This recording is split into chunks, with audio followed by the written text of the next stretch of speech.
Chairman, to make it so. This FBI is doing a historic level of crime reduction across the country. I'm proud to lead it. And if you want to cite media reporting to discredit the men and women of the FBI, go right ahead. The target's right here. The mission has never been more successful. Administrator Terrance Cole, Drug Enforcement Agency. Chairman Moran, Ranking Member Van Hollen, and members of the subcommittee, thank you for the opportunity to appear before you today. It's an honor to be here during National Police Week when we recognize the men and women of law enforcement who have given their lives in the line of duty. I appreciate your continued support of the Drug Enforcement Administration and nearly 9,000 professionals who carry out the mission across the United States and around the world. As a law enforcement veteran of more than 30 years, I come before you with a straightforward message. The threat we face today is unlike anything we've seen before. The DEA's mission has never been more urgent. Fentanyl continues to kill Americans at alarming rates. It's not just another drug threat, it's a weapon of mass destruction. Measured in American lives lost every day, it's produced and distributed by transnational criminal organizations that have industrialized death for profit. The Sinaloa and Jalisco New Generation cartels, now designated foreign terrorist organizations, are driving this crisis. They operate as a global enterprise. They use sophisticated supply chains, financial networks, and technology to move poison into our communities. They are well-funded, highly adaptive, and relentless. We have to be just as relentless in our response. And DEA is leading the fight. We're taking the fight directly to these organizations with aggressive, intelligence-driven enforcement. Our focus is clear: target leadership, break their command and control, disrupt supply chains, hold accountable those who profit from the addiction and death, including the global networks that supply precursor chemicals to make fentanyl production possible. And we are delivering results. In one recent coordinated surge, DEA and our partners made more than 600 arrests. We seized hundreds of kilograms of fentanyl, multi-ton quantities of cocaine and meth, hundreds of firearms, and more than $11 million in U.S. currency. Across our fentanyl operations, we've made thousands of arrests tied to trafficking networks, seized millions of fentanyl pills, removed hundreds of kilograms of fentanyl powder from circulation. Those numbers translate directly into lives saved. We're also seeing an impact at our community level. In one city alone, targeted operations with our partners led to the reduction in violent crime of more than 1/3, and a significant amount of drugs and firearms taken off the streets. Drug trafficking drives violence. When we dismantle these networks, we're not just removing drugs, we're making communities safer. We're also focused on the financial side of this fight. We're going after the money, including the use of cryptocurrency and other tools that these organizations rely on to move and hide profits. Our reach is both global and local. DEA operates in 82 offices across 62 countries and maintains a presence of 26 field divisions with more than 200 offices here at home. This allows us to attack the problem from source to the street. We do this work with discipline and accountability. DEA's workforce is a driven agency. We have nearly 9,000 employees on board against an authorized level of nearly 9,700 employees. That includes just over 4,000 special agents on board compared to nearly 4,800 authorized. We prioritize putting people where they have the greatest impact, on the front lines. We're also careful stewards of the taxpayers' resources. More than 80% of our budget supports mandatory costs like salaries. Only a small portion is available for operational work. That means every operational dollar has to count, and it does. We prioritize keeping agents in the field, focus our resources on action that dismantles organizations and removes drugs from our community. We measure success by impact. Networks disrupted, communities protected, lives saved. The president's budget reflects confidence in that approach. It supports DEA's mission, our results, and our stewardship of resources entrusted to us. At the same time, the threat continues to evolve. These organizations move fast. They exploit global supply chains, digital platforms, and financial systems To keep the pace, DEA has to strengthen its capacity in intelligence, data, and technology. This means giving our agents and analysts the tools to connect information, identify networks, and act quickly. It means improving how we share intelligence with federal, state, local, tribal, and international partners. And it means making sure our workforce has what it needs to do the job. This is about enabling investigators to get out from behind the desk and onto the streets, where they have the greatest impact. Our mission is simple: protect Americans and save American lives. We do this by enforcing the law, dismantling organizations driving this crisis, and working with our partners across the country and around the world. The men and women of DEA understand what is at stake. They see it every day. They carry out this mission with professionalism and purpose. With your continued support, we will stay on the offensive. We will keep pressure on the cartels. We will continue to disrupt networks driving the fentanyl crisis. And we will continue to protect Americans with the resources you entrust to us. Thank you, and I look forward to your questions. Thank you, Administrator. Now, Director Serralta of the United States Marshals Service. Director. Thank you, Mr. Chairman, Subcommittee members. Good afternoon, and thank you for the opportunity to testify on behalf of the United States Marshals Service fiscal year 2027 President's budget request. The United States Marshals Service occupies a uniquely central position in the federal justice system. While protecting the judiciary, we're also the enforcement arm of the federal courts, involved in virtually every federal law enforcement initiative. Further, we are the federal government's primary agency for fugitive investigations and have the broadest arrest authority among federal law enforcement agencies. The U.S. Marshals Service has been at the apex of federal judicial protection, investigation, and enforcement with vast mission responsibilities such as witness protection and prisoner management as well.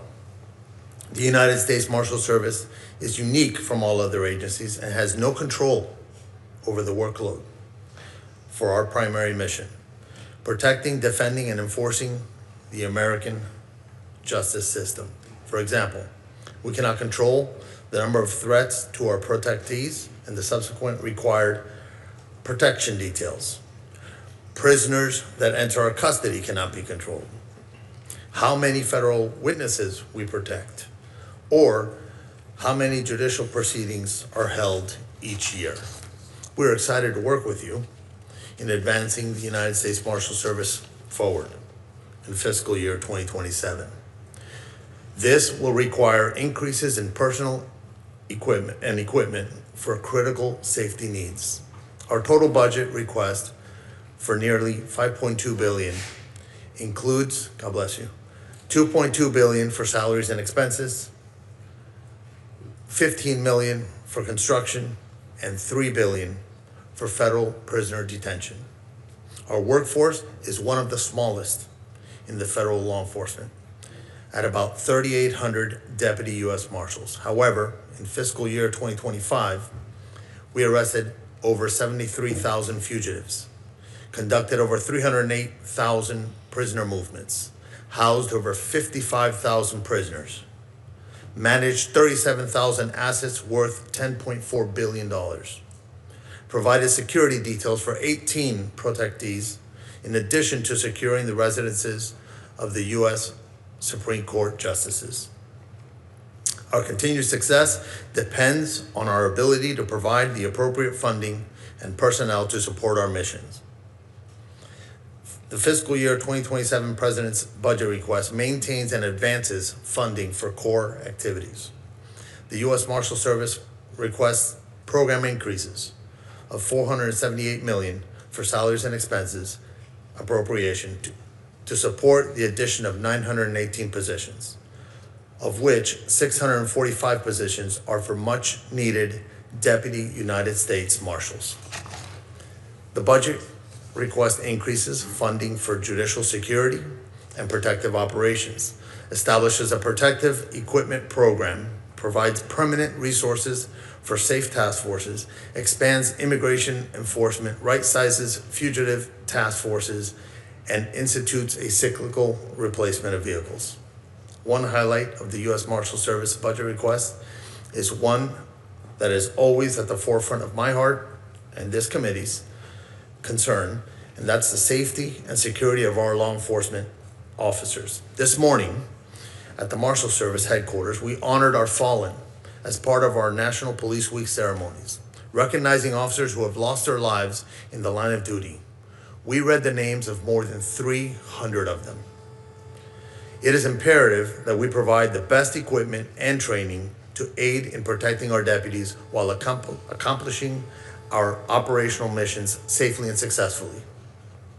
I would like to discuss a matter of utmost importance: courthouse security and our construction appropriation.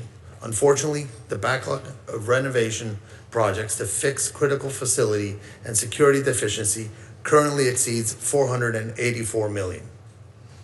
Additional funding is necessary to maintain the infrastructure for the safety of the judicial officials, courtroom participants, the public, and our personnel. Lastly, the Marshal Service is required to house all detainees remanded to the custody of the Attorney General and must ensure sufficient resources are available for their housing and care. We have had some funding challenges in the last few years and appreciate the President's budget request of $3 billion. In closing, our continued success depends on our ability to provide the appropriate funding and personnel to support these vital functions. And so on behalf of the brave men and women of the United States Marshal Service, I thank you. Thank you. Now, Robert Cekada, the Director of the Alcohol, Tobacco, Firearms, and I appreciate your attendance. Thank you. Good afternoon, sir. Good afternoon, Chairman Moran, Ranking Member Van Hollen, and members of the subcommittee. Thank you for the opportunity to discuss the President's fiscal year 2027 budget request for the Bureau of Alcohol, Tobacco, Firearms, and Explosives. I am truly honored to be here. ATF is the only federal law enforcement agency whose primary mission is combating violent crime. We arrest violent criminals, disrupt firearms trafficking networks that arm gangs and cartels, investigate bombings and arsons, and deliver world-class forensic and intelligence services to state and local partners, all while protecting the Second Amendment rights of law-abiding Americans. We are a small federal agency with roughly 4,600 employees, but we are mighty. Our actions speak for themselves. Since January 20th, 2025, ATF has arrested over 8,700 criminals and seized nearly 44,000 firearms. Approximately 5,100 were interdicted before they were trafficked into Mexico. Just over 2.7 million rounds of ammunition and more than 28,300 illegal explosives were also interdicted and seized as evidence. ATF also investigated more than 3,500 arson and explosives incidents and deployed the National Response Team to 22 callouts, including the Palisades wildfire in California. We completed more than 11,000 FFL inspections and processed nearly 856,000 firearm trace requests for our state and local partners. We've also been very busy making operational improvements to our e-forms processing times. Between January 1, 2026 and April 14, 2026, ATF received more than 1 million e-form applications and finalized nearly 924,000 of those applications. Today, we are on track to hit a new record. By the end of May, we will have processed as many e-form 1 and 4 applications in 2026 as we did in the entirety of 2023. We have done all of this while cutting e-forms 1 processing times from 47 days to 42 days, and cutting e-form 4 processing times from 230 days in 2023 to just 12 days today. The funds Congress has appropriated to date have allowed ATF to make a tangible difference in communities throughout the country every single day. ATF provides critical services to state and local law enforcement at no cost, including firearms tracing, ballistic intelligence, and forensic laboratory examinations involving firearms, arson, and explosives. These capabilities are central to identifying shooters, disrupting trafficking networks, and solving violent crime.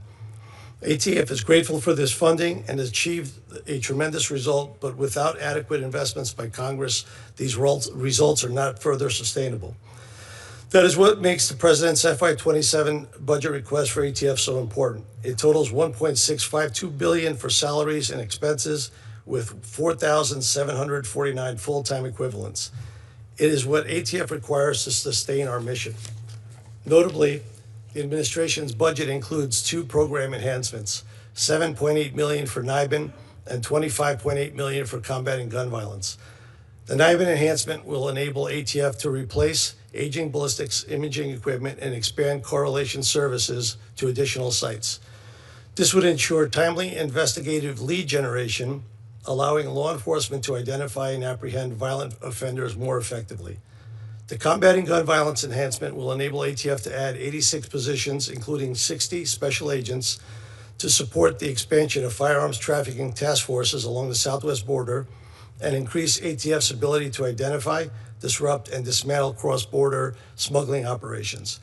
If enacted, the administration's budget will enable ATF to sustain core capabilities, modernize critical infrastructure, and continue providing and expanding access to services for law enforcement partners, allowing us to continue focusing on our unique mission of combating violent crime.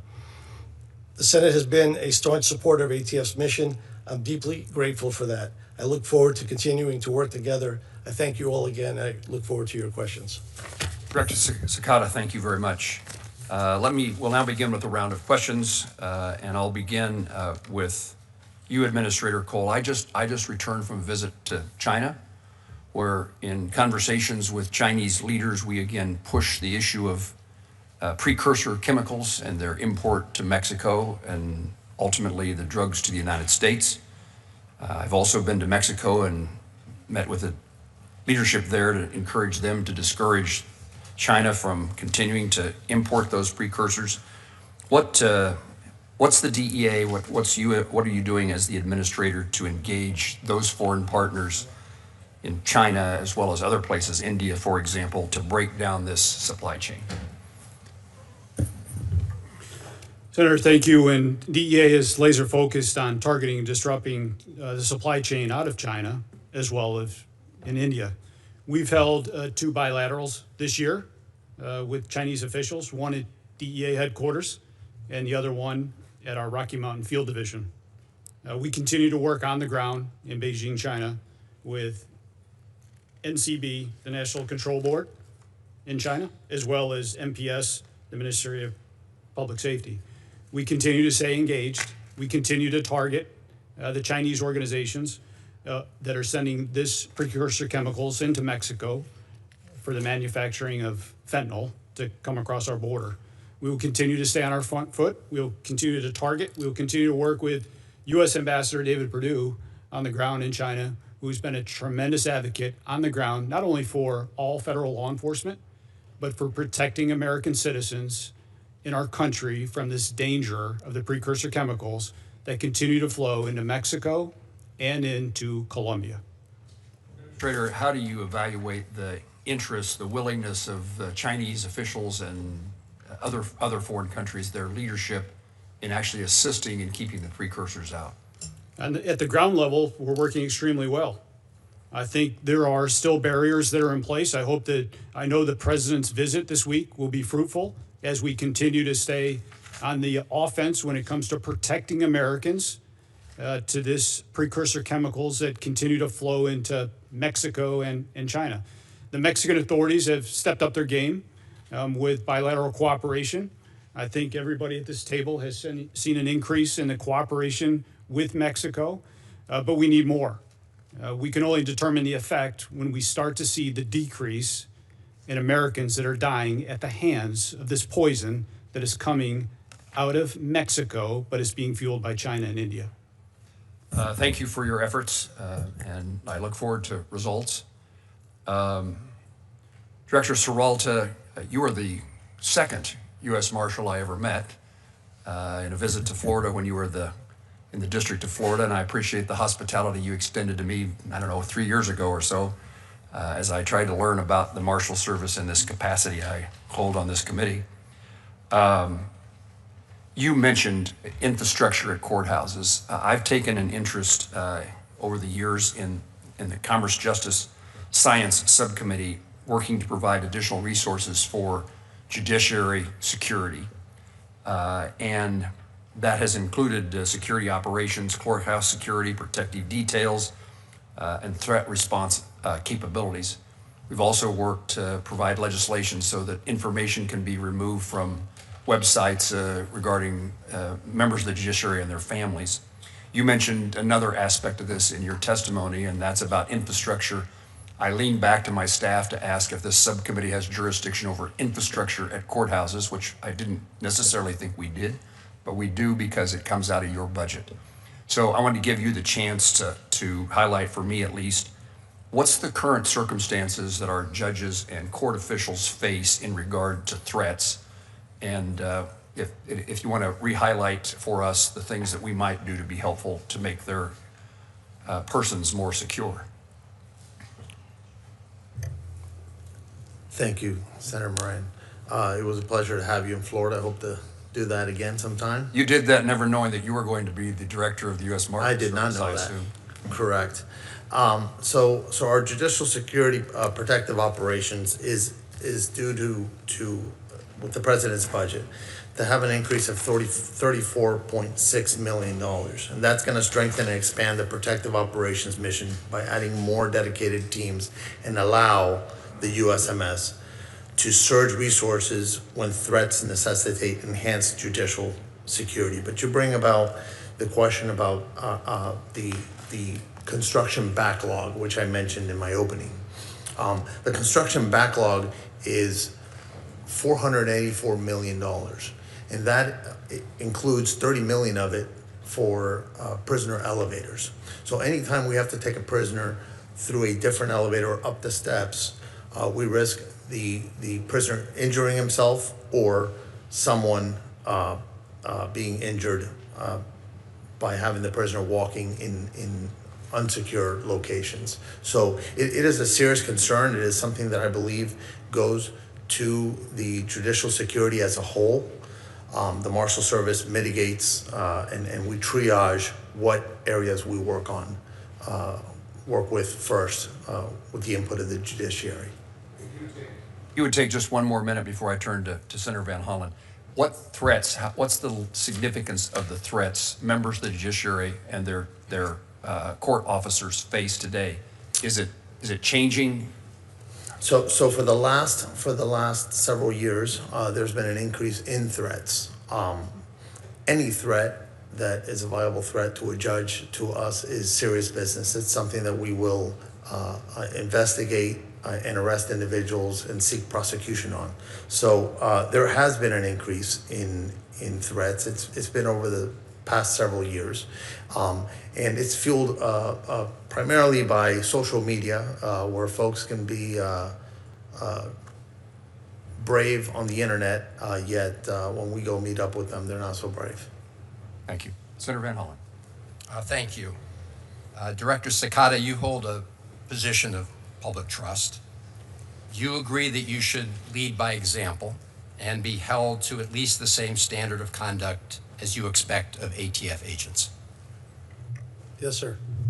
And would you agree that if one of your agents was unable to perform his or her duties because of excessive drinking, you would need to take corrective action or disciplinary measures? Yes, sir. Director Serralta, same question for you with respect to the U.S. Marshal Service. Do you agree with the responses from Director Cekada? Ranking Member Van Hollen, that would be correct. I would do that after a thorough investigation by our internal affairs. Administrator Cole, same question to you with respect to the DEA. Yes, sir. I would echo what Rob and Gaddy have said. After a thorough review by our OPR, Office of Professional Responsibility, yes, sir. Director Patel, do you agree with these three gentlemen as the Yes, head sir. of the FBI? So you agree, Director Patel, that if one of your agents was unable to perform his or her duties because of excessive drinking, you would need to take corrective or disciplinary action. You agree with that statement? We would implement the inspection review process, just like these other agencies have their own internal investigations, and complete that review. As I said in my opening remarks, I really don't care about your personal life so long as you are able to perform your public and official responsibilities, which are awesome responsibilities. Multiple reports, including reporting by The Atlantic, have alleged episodes of excessive drinking unexplained absences, and behavior that concerned current and former FBI and DOJ officials. You have publicly denied those allegations and filed a defamation lawsuit. So today, as you testify before Congress, is it your testimony that those allegations are categorically false? Unequivocally, categorically false. So there have been no occasions during your tenure when FBI personnel were unable to promptly reach you? Absolutely not. You can ask my entire workforce. They hear from me at every single hour of the day, as do these great gentlemen here, as do the men and women of the interagency and state and local law enforcement and the White House. And so there have been no occasions when your security detail had difficulty waking or locating you, is that right? Nope, it's a total farce. I don't even know where you get this stuff, but it doesn't make it credible because you say so. I'm not saying it, Director Patel. It's been written and documented. You are literally saying it. No, I'm saying that these are reports, Director Patel. No, And unlike I your will baseless say, reports, Director the only person Patel- that was slinging margaritas in El Salvador on the taxpayer dollar with a convicted gangbanging rapist was you. You know, the only fact person that of ran up a Director $7,000 bar tab in Washington, D.C. at This the lobby suggests bar to me- was you. this so the only suggests individual to in this me that room the that has allegations been are drinking on true. taxpayer dime during Are the day you polygraphing? is you. Director Patel, come on. These are serious allegations that were made against you. They're The in a allegations lawsuit are that you false. filed. You drinking margaritas with a gangbanger Actually, is true and on it video. just goes to show you You running a $7,000 bar tab at the lobby bar Director Patel, has been filed by your own this office. goes to show- drink during the day. That's you. Mr. This is Chairman- the ultimate example of hypocrisy. Chairman- I will not be tarnished by baseless allegations let me and ask fraudulent questions. statements from the media. The fact that you mentioned that indicates you don't know what you are talking about. Now here, Director The only thing I Patel, know is you're the one drinking margaritas with felons. actually, that's a false statement, and I'm asking you about your statements. I've answered that. And I'm asking you about a particular report. And It's it not a is your report. testimony. So let me ask you this. Are you willing to take the test, it's called the audit test, that members of our active duty military and others take to determine whether they have a drinking problem? I'll take any test you're willing to take. I will take it, Director Patel. I'll take it. You ready to take it? Let's go. Yes or no? Let's go. Side I'll by take it. side. I'll take it. All right. I think that the fact that you're so, have you ordered polygraph tests of members of your team to determine how that story came about? The FBI conducts polygraph tests all the time. No. Have you ordered polygraph tests for members of your team to determine who was the source of the stories that I'm asking you about? I don't order any polygraph tests. There's an internal inspection review process for any and all leaks, especially of baseless information at the FBI, that's been in place for the last 30 years. Those processes are followed by career intelligence and agents on the ground. So I'll take that as a yes, since you said that these were unauthorized disclosures. I have another round of questioning regarding your firing people who were important to gathering intelligence with respect to Iran, but I'll wait for my second round. Thank you, thing. Chairman. Senator Collins, we're pleased to have the chairwoman of the full committee with us. Thank you very much, Mr. Chairman. Director Patel, the proliferation of illegal marijuana grow houses connected to transnational criminal organizations originating in China is an ongoing problem in the state of Maine. A DHS memo in 2023 estimated that Maine had as many as 270 Chinese-backed illegal marijuana operations, producing up to an estimated $4.3 billion in illicit revenues. Since then, thousands of pounds of illegal marijuana have been seized, primarily because of the tireless work of our Maine sheriffs and local law enforcement in Maine. One other side effect of these illegal grow operations is they usually destroy the houses in which they're located, which exacerbates the housing shortage in my state. Last year, you testified that the FBI would be sending more resources to the field, specifically to Maine, to combat these dangerous operations. I speak with Maine sheriffs frequently about this problem, and they have reported some improvement in federal interest and participation. For example, federal support has been critical to track money laundering, which is often linked to these operations, and in providing interpreter services to question individuals who are arrested, who often appear to have been trafficked and forced to work and live at these sites under hazardous conditions and don't speak English. Bring me up to date on how the FBI is working to address these dangerous grow houses that are operating not just in Maine, although we're a particular target, but Oklahoma, California, and other states as well. It's essential that we have support from FBI, from DEA, from Treasury. This has to be an all-of-government effort to close these operations down. Senator, I couldn't agree with you more. And what we did, since you and I we've spoken in between you last year in this hearing, but the HSTFs that we stood up, the Homeland Security Task Forces that we stood up in 59 locations across the country, co-led by DHS and FBI, have specifically targeted the marijuana grow house operations, especially tied to the Chinese. There's two problems there.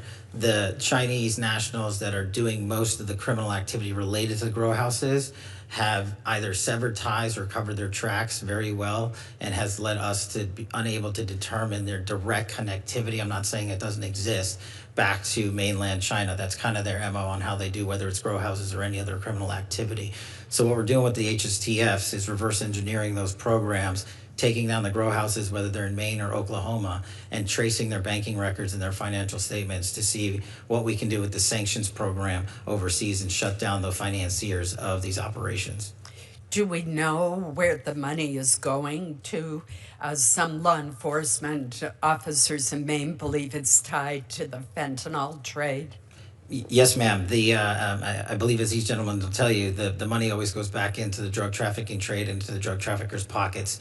And so we're not seeing, I'm not saying it doesn't happen, what we're not seeing yet is the money directly being shipped back over to mainland China and the CCP from these grow house operations. I would encourage you to even increase your efforts even more, because this remains a huge problem in Maine, despite the valiant efforts of our sheriffs and local law enforcement. Administrator Cole, could you provide an update on DEA's efforts in this area? Yes, ma'am. Yes, Senator. And we continue to target those specific marijuana traffickers in Maine. As of recently, we had executed 44 search warrants in reference to Chinese underground marijuana houses, seized about 32,000 marijuana plants, over 500 pounds of marijuana. And as we continue to trace the Chinese underground banking system, where the funds are being fueled, as the Director Patel had said, they're often using crypto as the instantaneous transfer of wealth. And what that requires our skilled investigators to do is to pull those findings off the blockchain, but to specifically look at 1, 2, and 3 tiers removed to help identify exactly where those illicit gains are going to.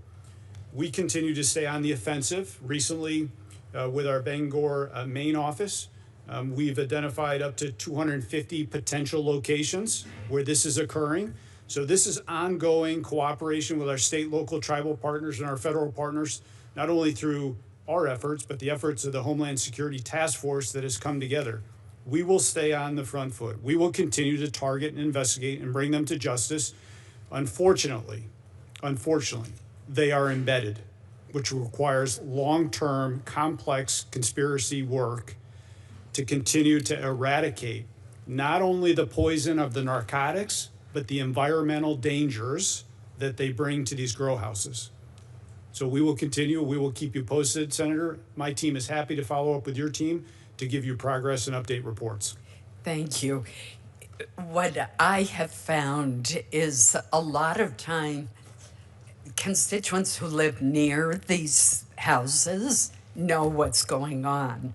I mean, all of a sudden, the windows are covered.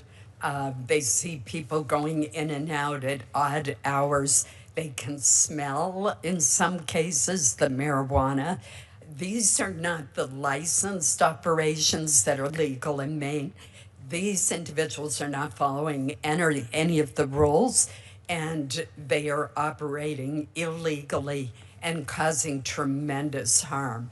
The fact that your latest reporting shows that there's still 250 houses, and that's probably an underestimate, it shows how incredibly serious this problem is. And again, think of the affordable housing crisis in Maine, in Oklahoma, and other states. These are houses that become uninhabitable because of the amount of black mold that is usually inside of them.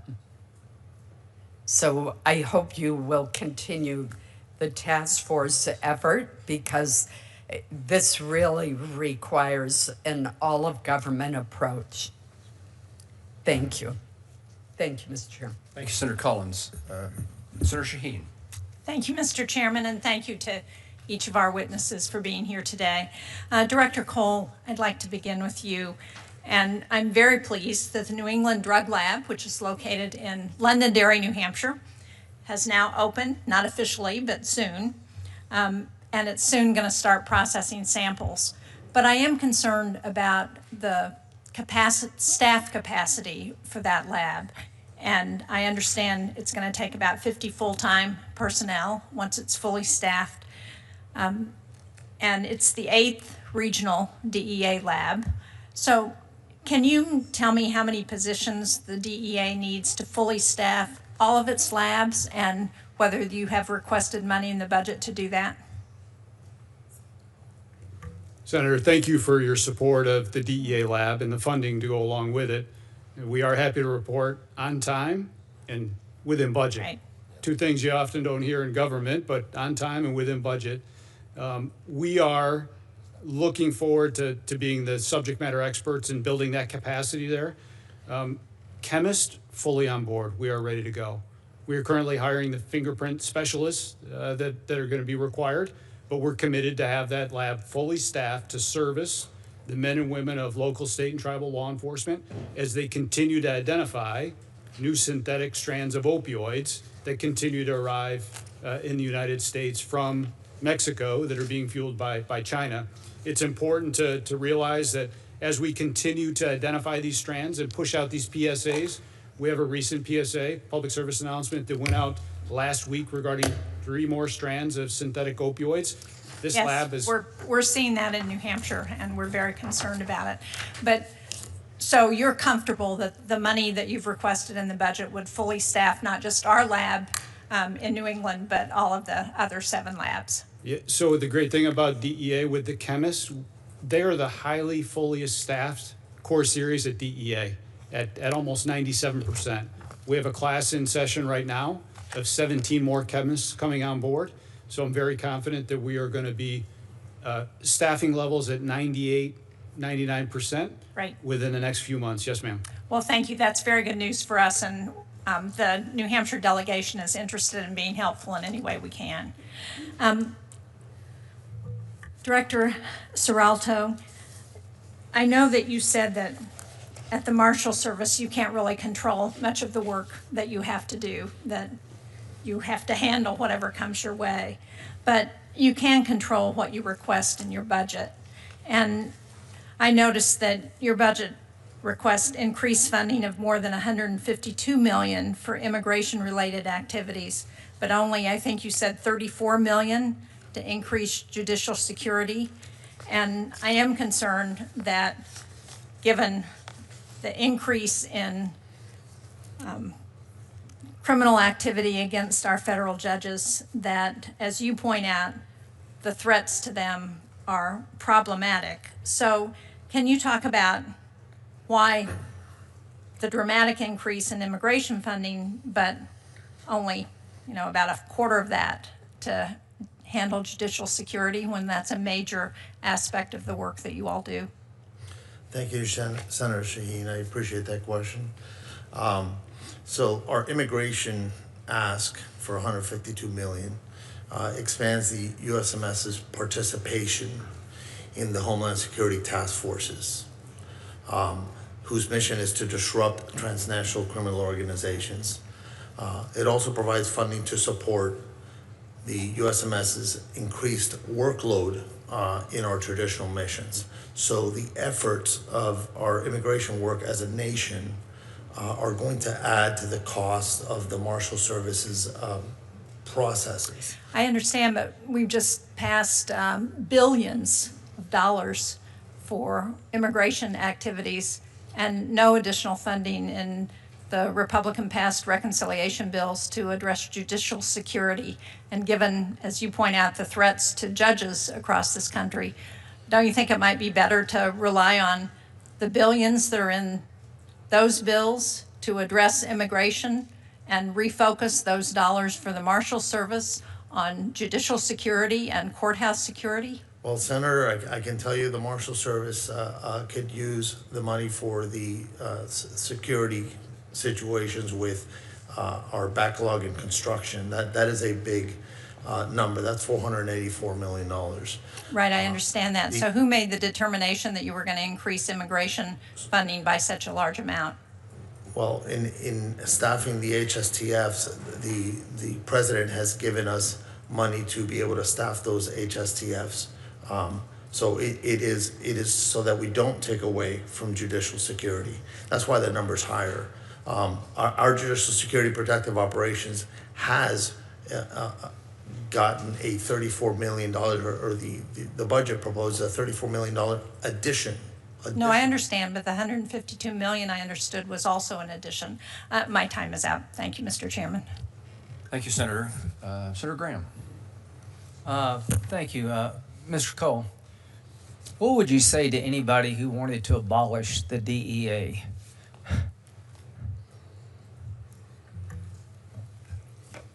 Well, I would have them take a look at our direct workflow currently, where last year we seized close to 757 million fentanyl pills in the United States, close to $900 million in U.S. currency that came from drug traffickers. The foreign footprint that we currently have, you would have cartel members celebrating all over the world, designated terrorists celebrating all over the world that the DEA was gone. That's a good answer. So terrorists and drug cartels would be celebrating. So I just want to say to the men and women of the DEA, thank you. I think you make our lives eminently safer. You're doing things that most of us wouldn't want to do in the shadows. So I just wanted to get on the record my view that you perform a very important function. Director Patel, when you look at the threat streams against our country, are they going up or down? The threat streams over the last year in general have gone up over the last few years, which is why you've seen the resulting amount of violent criminal arrests. If we're arresting 44,000 people, which is twice as many as the year before, that's because there's a lot of violent criminals running around America. But the good news is that the FBI, along with these men and their agencies, are doing the work and arresting people at record levels: gangbangers, narcotics traffickers, sex traffickers, terrorists, and those that pose the greatest threat to our national security. During the Biden years, they say 11 to 15 million illegal immigrants came into the country. Are you familiar with that reporting? Yes, sir. So what are we supposed to do? Just ignore it? Well, you don't want to ignore it, do you? not at the FBI, no, sir. Good. I mean, if you had 11 to 15 million people coming in illegally, you'd want to push back. Do you agree with that? Absolutely. We have pushed back. Actually, we've reduced violent crime in every one of our 50 states by an average of 10 points. Yeah, so you got to plus up the resources to deal with what happened, what I would consider a virtual invasion of our country by illegal immigrants. And to all of you on the front lines, thank you. I mean, the idea that we wouldn't want to do that astounds me. I mean, we got to get, control over our country again. Director Patel, when it comes to systems, do you think the country would be well served to have a law like I'm proposing called Logan's Law that would require states to report to the Attorney General of the United States the results of all cases involving violent crime, where you could get 6 months or more to include the charge and the plea bargain so we'd know better about soft on crime prosecutors and judges? That bill is critical to providing the information that we at the FBI house at our Criminal Justice Information Center, CJIS property in West Virginia. We are only as good as the data we're given. We don't go out and proactively and legally obtain that data from our partner enforcement agencies across the So country. you would support Logan's Law requiring Absolutely. that to be done? We need it. Yeah, I think so too. And the man who in Cambridge, Massachusetts, who shot at a bunch of drivers, he had a long criminal record. Are you familiar with that? Yes, sir. As a matter of fact, while he was on probation, he shot at police officers and not much happened to you. You're familiar with that? Yes, sir. Do you agree we need to break the cycle of catch and release and looking the other way when it comes to violent crime in this country? I think catch and release is the #1 cause of recidivist violent crime in the history of the United States of America. Okay. When it comes to the FBI, how's morale? I'm sorry? How's your morale at the FBI? Morale has never been better. When I go across the country and I talk to the line agents and the intelligence analysts and professional staff, I travel around the country, I talk to our state and local partners, they tell me one thing resoundingly: we're finally going to do the work that we were asked to do with the resources that we needed to get the job done. And that's what this administration is focused on, and that's why you're seeing the results that we talked about. Mr. Cole, do you think we're seeing dividends from your focus on illegal drugs and cartels and all the above? Absolutely, Senator, and we will stay on the offensive, whether it's taking Nicolas Maduro out of Venezuela or capturing the next Chapo or helping coordinate the next Mencho operation. We will continue to target those foreign terrorists that are killing Americans. Do you agree that the Maduro operation not only was flawless, it sent a new message that a new sheriff's in town and created deterrence we haven't had before? I think it sent one great message to everybody in the Western Hemisphere and the dictators and foreign terrorists around the world that they will be held accountable for sending this poison to the U.S. Thank you all very much. Senator Coons. Thank you. Thank you, Madam Chair.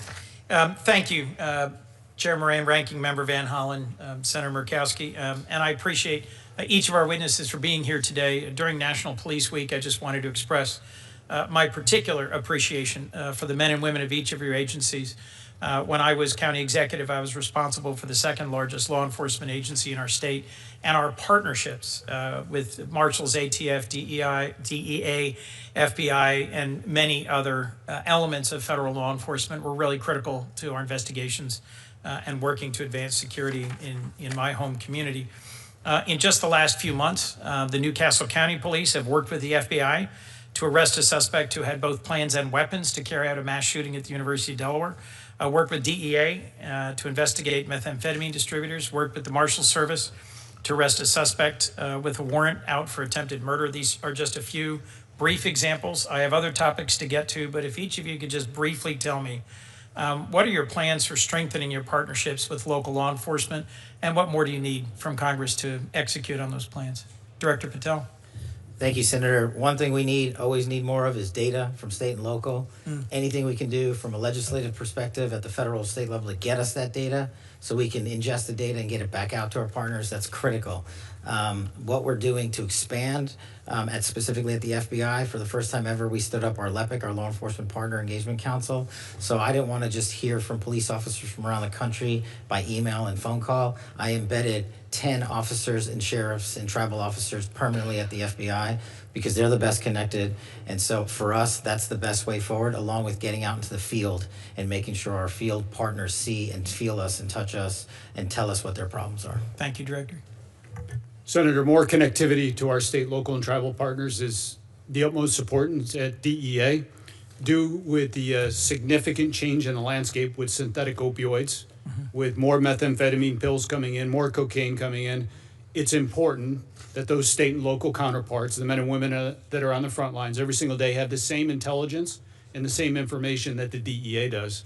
Part of this is coming from our capacity to build foreign partnerships. The amount of foreign partnerships and people we have downrange in Mexico and Colombia, that intel is critical to the beat officer that's working in rural areas. So we have to continue to be better partners, continue to be more engaged, and respond when they call for help. and address violent criminal activity. Director Serralta, I'm going to interrupt myself. I appreciate the work that you and the Marshals Service do to keep federal judges safe, but there's thousands of state and local judges who don't have the same intelligence network, the same resources. I'm proud to co-sponsor a bill with Senator John Cornyn that would create a new state judicial threat intelligence and resource center. It would provide security assessments for local courts and help local law enforcement make assessments about how to keep judges' homes safe and how to keep court personnel safe. It's passed the Senate unanimously. Do you have any opinion about whether or not the House should take it up and whether or not partnering with state and local court systems would help advance judicial security in this country? Senator, thank you. Thank you for your work on that. My opinion would be is that any judge that we can keep safe, whether they be in state or the federal bench, we should keep safe. To that end, I'll tell you, judges make decisions that are life-changing, sometimes to themselves. So 50% of the time, someone is upset with the judge's decision, right? Yep. Whether they win or lose. And that's something that we need to keep in mind. The justices, judges, the judiciary are the pillars of our country. I look forward to working with you on protecting and promoting judicial security. Director Patel, reauthorization of Section 702 is something I've previously grappled with, but we've not heard at all from officials from the FBI or the other intelligence agencies testifying about the proposed 18-month clean extension. Were you invited by Chairman Grassley to testify before our committee about Section 702? What I recall, Senator, is that we in the FBI team have been providing briefings pursuant to the chairman's request. So we've done at least a dozen in the Senate and at least half a dozen or more in the House, including myself and Director Ratcliffe personally.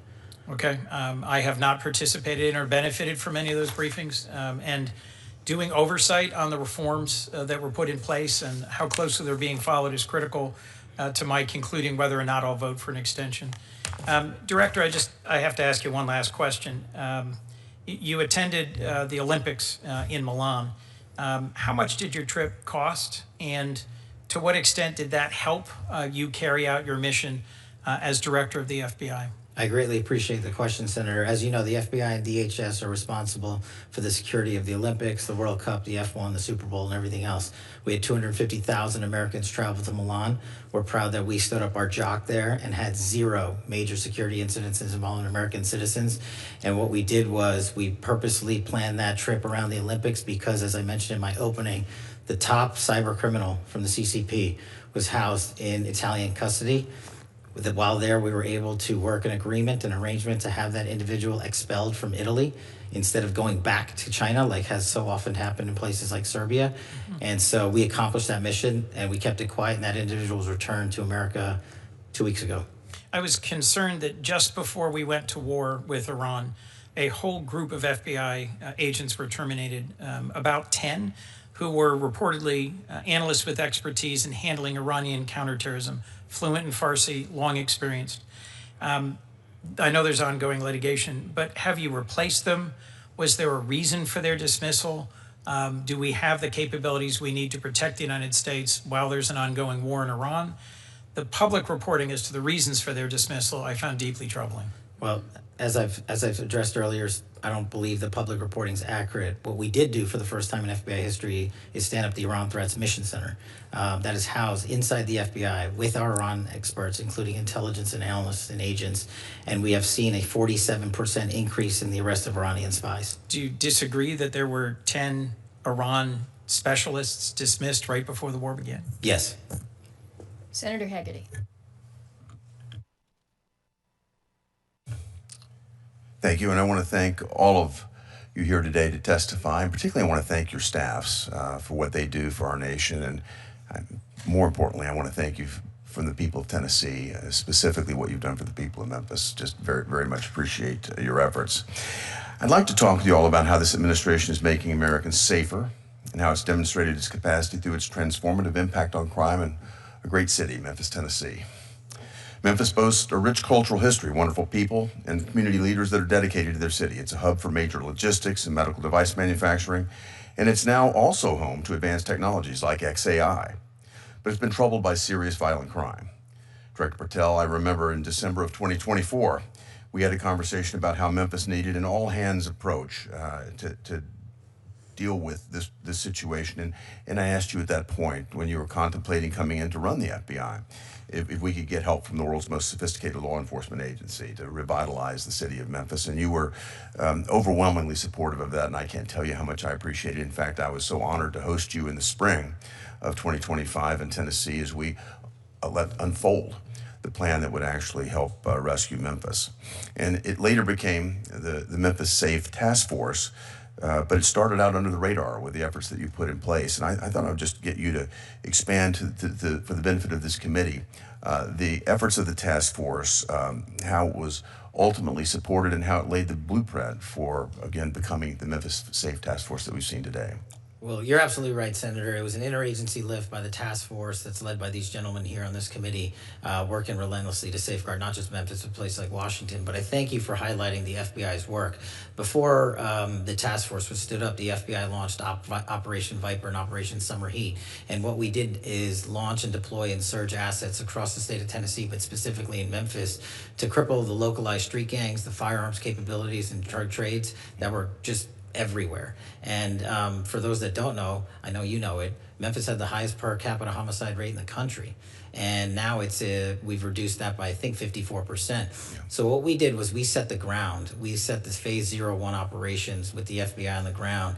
And thanks to the brilliant leadership of Director Serralta and the President's task force, we completed that mission. We're doing Operation Viper in 24 separate states because we want to replicate what we did in Tennessee. Mm-hmm. To everywhere else, and so we're welcome to partner up with anyone that wants to replicate that. I applaud that. I just like to say though, I've seen the great success, and I know more to come. But to make certain that it's permanent, Director Patel, I want to make certain that you've got the resources and the flexibility that you need from this committee to make that happen. Anything that you'd like to advise us that you'd like to see to achieve that objective? Well, thanks to you and the leadership in Tennessee, we just opened up our new office in Memphis to permanently assure the citizens of Tennessee that we're not going anywhere. And the budget request enhancements that we've put in place will allow us to hire the agents that we need to fill those billets across the country. Yeah, that's a nice reversal from previous policy. Thank you. And thanks for all of the effort. Director Serralta, I'd like to turn to you. Certainly things didn't stop with the FBI's crime task force. That effort laid the groundwork for the president to issue an executive order establishing Memphis Safe. Director, given your direct involvement, can you walk me through the results of Memphis Safe task force from your perspective and where you see it going from here? Thank you, Senator. Thanks to your support and that of your colleagues and local government there as well. It's been highly successful. So the president's decisive action in Memphis proves that when federal government partners with local government leaders, we can turn the tide against failed experiments in criminal justice reform and make America safe again. Since launching on August 1st, 2025, and as of April 30th, 2026, I am pleased to report that the operation has yielded 8,701 total arrests by federal officers, averaging 40 per day, including 64 for homicide, 957 for narcotics, and 791 for firearms violations. We've seized 1,426 illegal firearms in Memphis alone, an average of 6 per day. That could have fueled more shootings, assaults, or worse in that city. I'm looking actually at one of the records. We had a daily report on this, and I would commend this to my colleagues. This is amazing work that you're doing. Thank you, Director.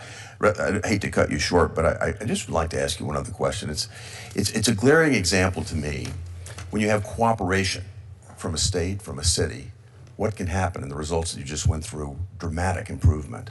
Rather than calling our law enforcement Gestapo, like we've heard in some other parts of America, we've embraced the help, and the results have been dramatic. And I'd just like you to share with us the response that you've received from the people of Memphis. So it's 31 agencies working together. That includes state and local and federal.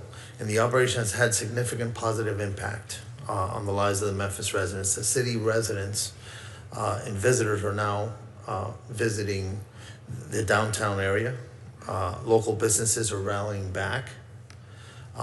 There's been large-scale public events have also shown improved safety outcomes. That was demonstrated in December with the St. Jude Marathon, which hosted about 22,000 runners, and not a single burglary was reported that day. And that's different compared to other years. Perhaps the most telling is one of our special assistant United States attorneys recently reported that a traveling emergency room doctor expresses appreciation for what the task force has done. He said that in recent years past, he would have approximately 3 to 5 gunshot wound victims per shift. And now he sees an average of 1 gunshot victim every 3 or 4 shifts. So dramatic. we've made an amazing impact, and the fiscal year 2027 President's budget request includes a vital program increase for us, $76 million for 200 positions. This is to have that staying power that you were talking about earlier with Director Patel. Thank you, Director Serralta. And I just want to say again, I want to thank all of the employees of the 31 agencies that have made Memphis safe again. It's an example that I hope my colleagues here on the committee will look to and say this is a true example of where cooperation can make a difference here in America, and you have transformed a city for us. Senator Murray. Thank you very much. Manners. Thank you for joining us, Vice Chairwoman. No worries. And I appreciate your presence. Thank you very much, Mr. Chairman. Director Patel, I want to start by recognizing important work by the FBI to crack down on fraud. In one case, the FBI helped bring justice multiple former business owners who orchestrated a $205 million Medicare fraud scheme on the American people. And those business owners filed nearly 1 million false claims for services that they never provided to any patients, literally stealing from American taxpayers and preying on vulnerable people who were suffering from Alzheimer's and dementia and substance abuse. But thanks to the FBI, those crooks were held accountable. So I just wanted to ask you today if you would pass along my gratitude to those FBI agents for their tireless work bringing those criminals to justice. I will, ma'am. The fraud work is often overlooked, and I greatly appreciate that. And very important. But I do have to say, unfortunately, President Trump, the guy who says he's going after fraud, granted this man Lawrence Duran clemency last June. He was set free and let off the hook for the $87 million he owed in restitution. And Trump granted clemency to Duran's business partner last February, cutting well short her 35-year prison term. He literally undid the important justice work the FBI served and let fraudsters off the hook, and I find that deeply disturbing. With that, I want to say, I want to take a moment to reiterate the important role of DOJ law enforcement in keeping all of us safe. Those agents and deputy marshals are absolutely critical to making sure public safety and solving crime. But I worry that instead of pursuing these child abusers or terrorists or drug traffickers or other criminals, you have our agents spending time carrying out Stephen Miller's mass deportation agenda and harassing families and children.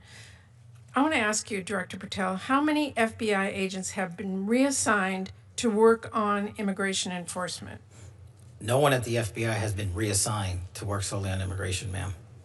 Well, I would differ with you because according to the Cato Institute, more than 2,000 FBI agents were reassigned to work on immigration enforcement in 2025. By the way, it's not just the FBI. More than 2,000 agents from the DEA, more than 600 from the Marshals Service, and more than 1,000 ATF agents are spending their time on immigration enforcement.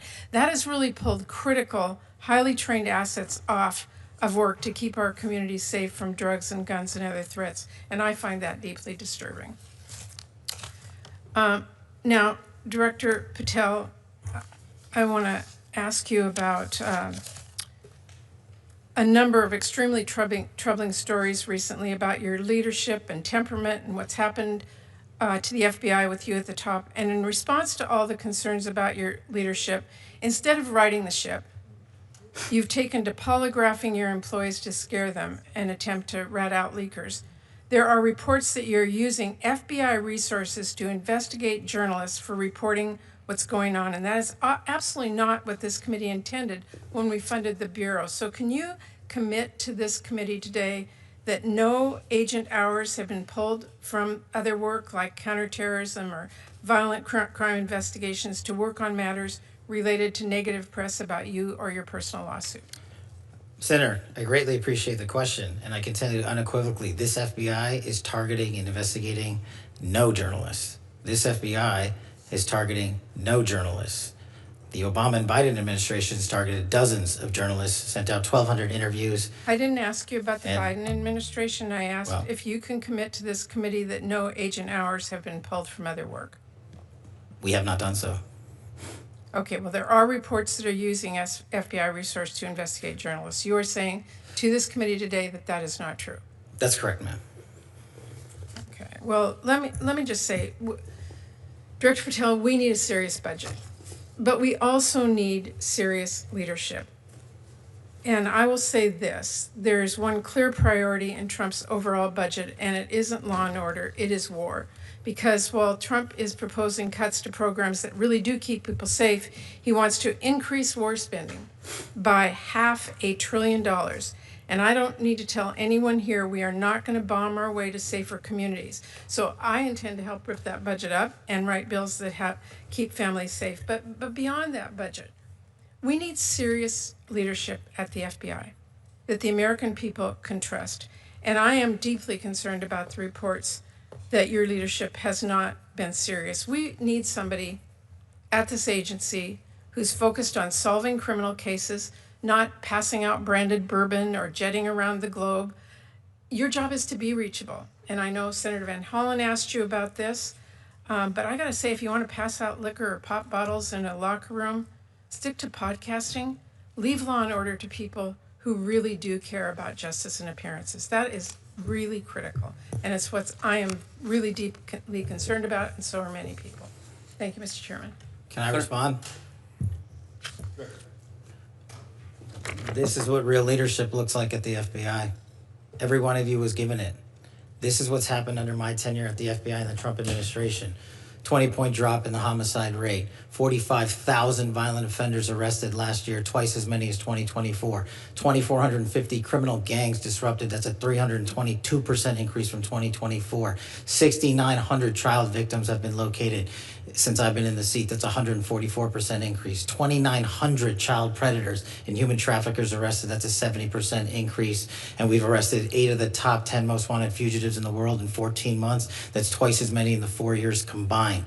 That is what the men and women of the FBI are doing, well-resourced. Everyone should take a look at this. If people want to continue the baseless, fraudulent, false personal attacks at me, that's great. Keep the target on me, as I've always said, but the mission has never been better. Mr. Chairman, if I could just respond to those. Senator Murray.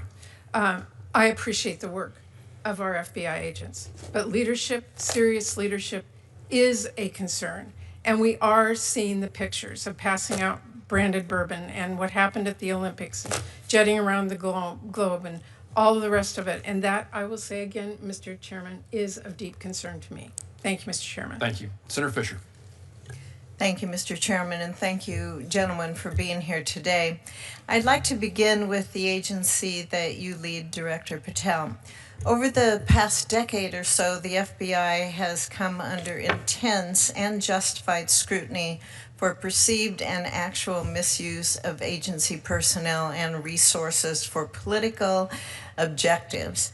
Director Patel, what steps have you taken to refocus the Bureau to its core missions of counterterrorism and counterintelligence on federal law enforcement and on criminal justice? Thank you, Senator. I think the weaponization of law enforcement that you spoke of was caused by the centralization of the FBI in the National Capital Region. What I mean by that is, before I got in the seat, over 1/3 of the entire FBI workforce was located in the National Capital Region. When I got here, I put 1,000 agents into the field permanently. Every single state got more agents than they've ever had.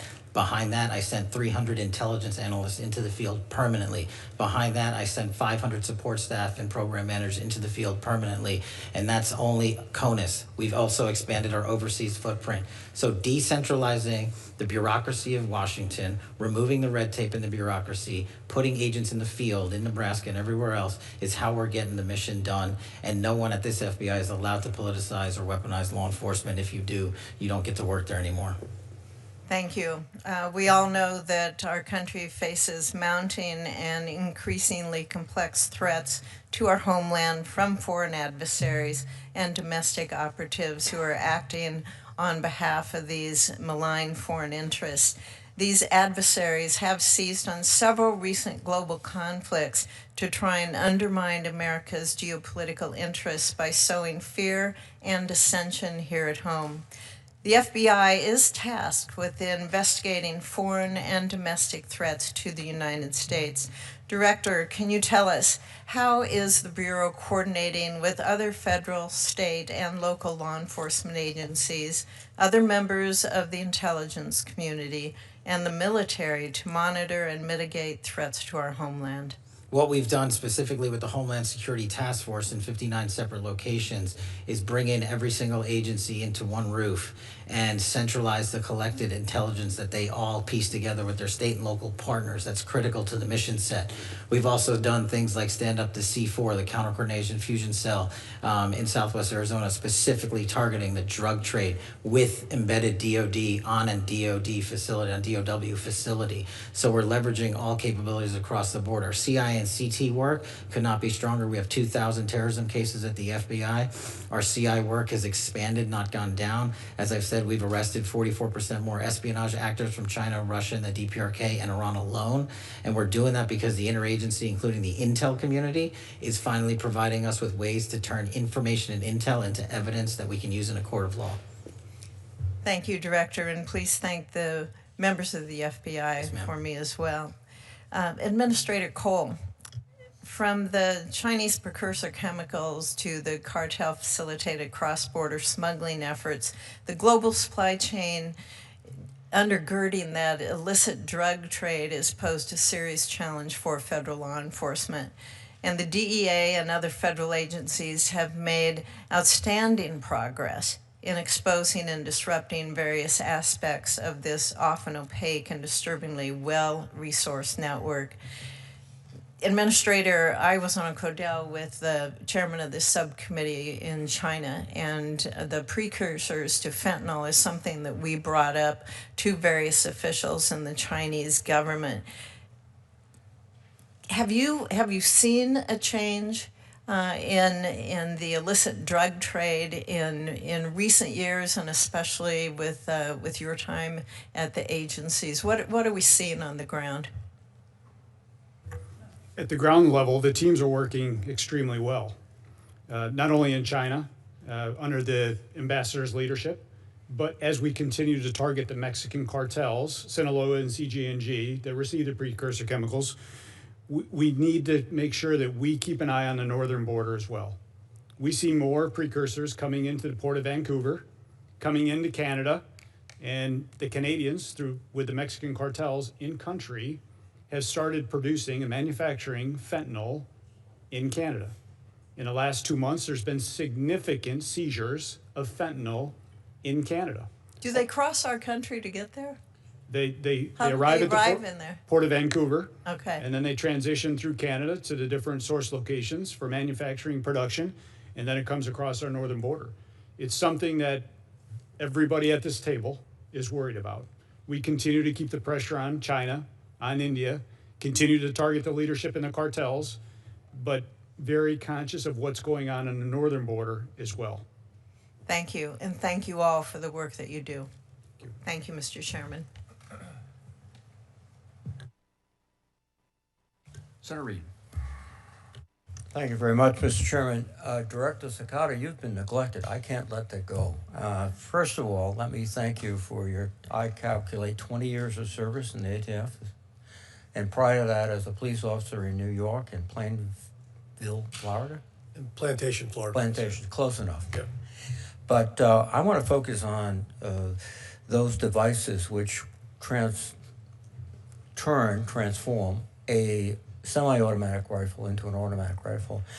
For many years, the federal government took a position that force reset triggers were in fact illegal, and yet there was a case in which in 2025, the DOJ reversed itself, and they essentially, by their reversal, allowed these force reset triggers to become legal. And all you have to do is buy one, find one, go to YouTube, look at the YouTube. Takes about 2 minutes to put it in the weapon, and now you're firing at about 30 rounds in 4 seconds, which my experience, and I did professionally carry an M16, is that's an automatic weapon. What are we going to do to prevent these type of devices from getting out and raising the threat to the public? Good afternoon, Senator. Thank you for your question. I think just to stay focused on the topic of machine gun conversion devices, they come in all shapes and forms. Some referred to as switches, as they are sometimes put into semi-automatic pistols to convert from semi-automatic to full automatic, drop-in auto sears for rifles. And ATF has been dealing with an issue related to this for many, many years. The technology has made this proliferate much easier because many of these are either 3D printed now or manufactured in China and shipped to the United States by the container load in some cases. As it relates to the force reset trigger, I'd like to answer that question. That particular type of device was litigated and settled with the Department of Justice not too long ago. I won't be able to comment too much on that specific settlement with the Department of Justice, but it relates to the force reset trigger itself. There are many other types of devices that convert firearms to shoot from semi-automatic to full auto. What we are doing with our partners, state and local partners, our federal partners, and our agents, the devices that have already been determined to be drop-in auto sears, other conversion devices, they remain the same. This settlement relates specifically to the force reset trigger made by Rare Breed. Yes. And I think there's a misconception that this applies to all types of trigger packs that are out there that increase the rate of fire that do not operate in the same way that the force reset trigger made by Rare Breed does. So it's a very technical, nuanced matter, and our folks at ATF are asking our partners to initiate with us so we can actually examine these devices to see if they are under that settlement or if they actually fall into the other category. The Washington Post reported that the ATF's chief counsel, Rob Leader, objected to the settlement and reportedly thought that, quote, the devices are dangerous and the classification as machine guns should stand. Did you or your predecessor object to the finding?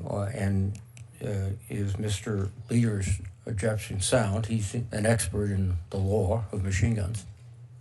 Yeah, I think, sir, that this is a matter that Mr. Leiter found to be a very technically nuanced issue in the way that trigger operates. It's a little bit challenging to explain here in this room, but I think if we were able to demonstrate the way they operate as compared to a switch like a drop-in auto sear, there's a clear difference, and I think that's where we found room for the settlement that Mr. Leader participated in. I would suggest that you're looking at the wrong criteria, in my view.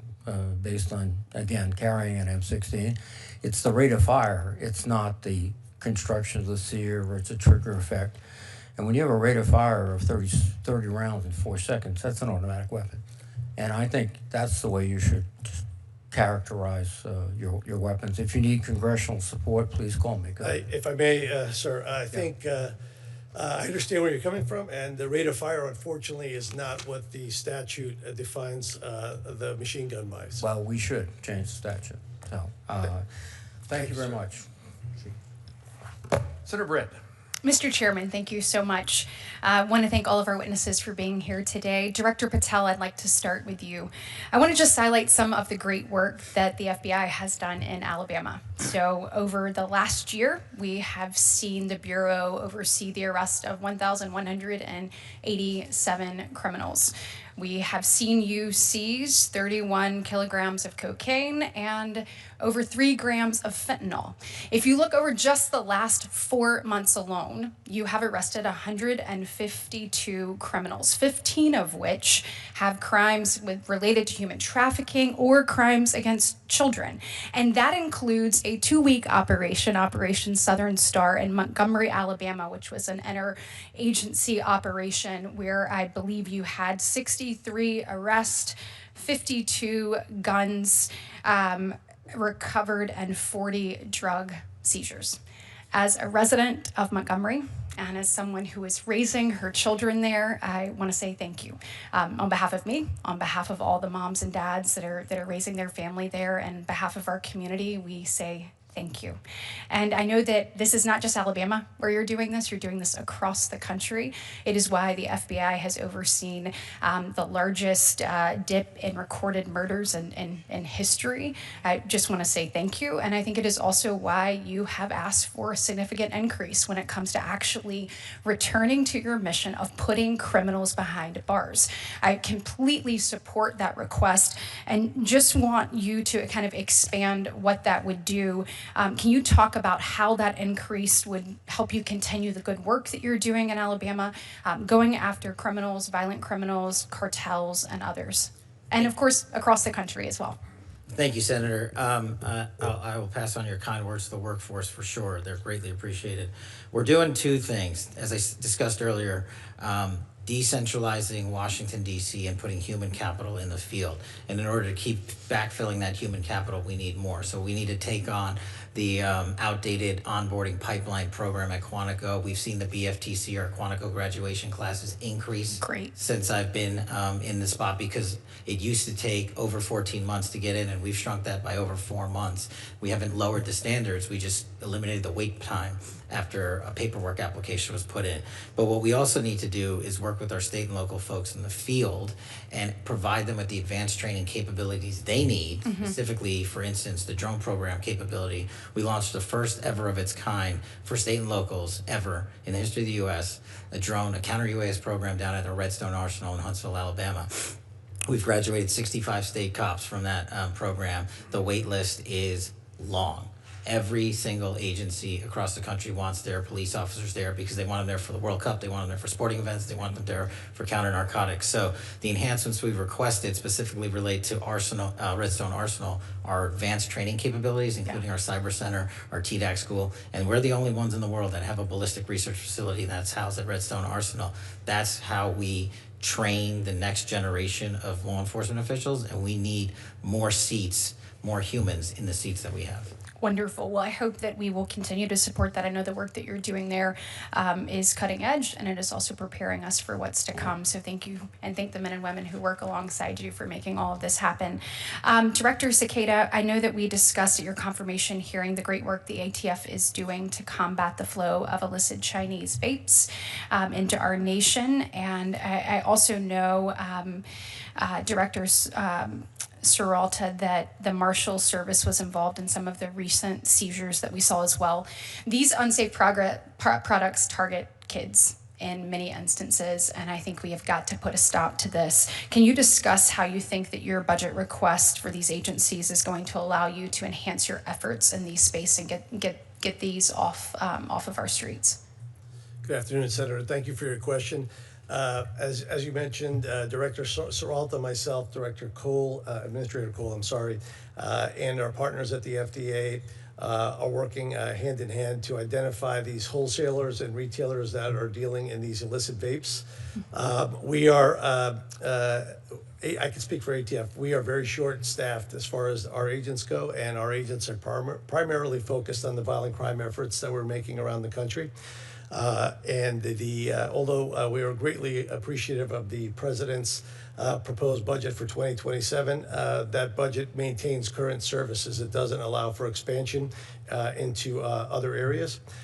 So we would love to have more agents to focus on this effort in particular, but it's very challenging for us to do so with the budget that we have. Absolutely, and I am out of time. I just want to associate myself with the chairman's comments with regards to the Marshal Services and the protection that we provide our judges, from our justices to our circuit court to our DJs. We need to make sure that you have the resources you need to keep them safe. Thank you. Thank you, Senator. Senator Britt, thank you. Senator Peters? Thank you, Mr. Chairman, and to our witnesses here today, thank you. Thank you to each of you for the work that you do every day, especially during National Police Week, as we all gather here. So again, thank you. Director Patel, we are now more than 2 months into a war with Iran, a leading sponsor of terrorism, and we have already seen at least 3 terrorist attacks related to that war, including one at Temple, Israel in West Bloomfield, Michigan, where a Hezbollah-inspired attacker rammed a vehicle into a synagogue holding approximately 100 young children. And yet the FBI has not yet put out an intelligence bulletin about the threats to the homeland resulting from this war.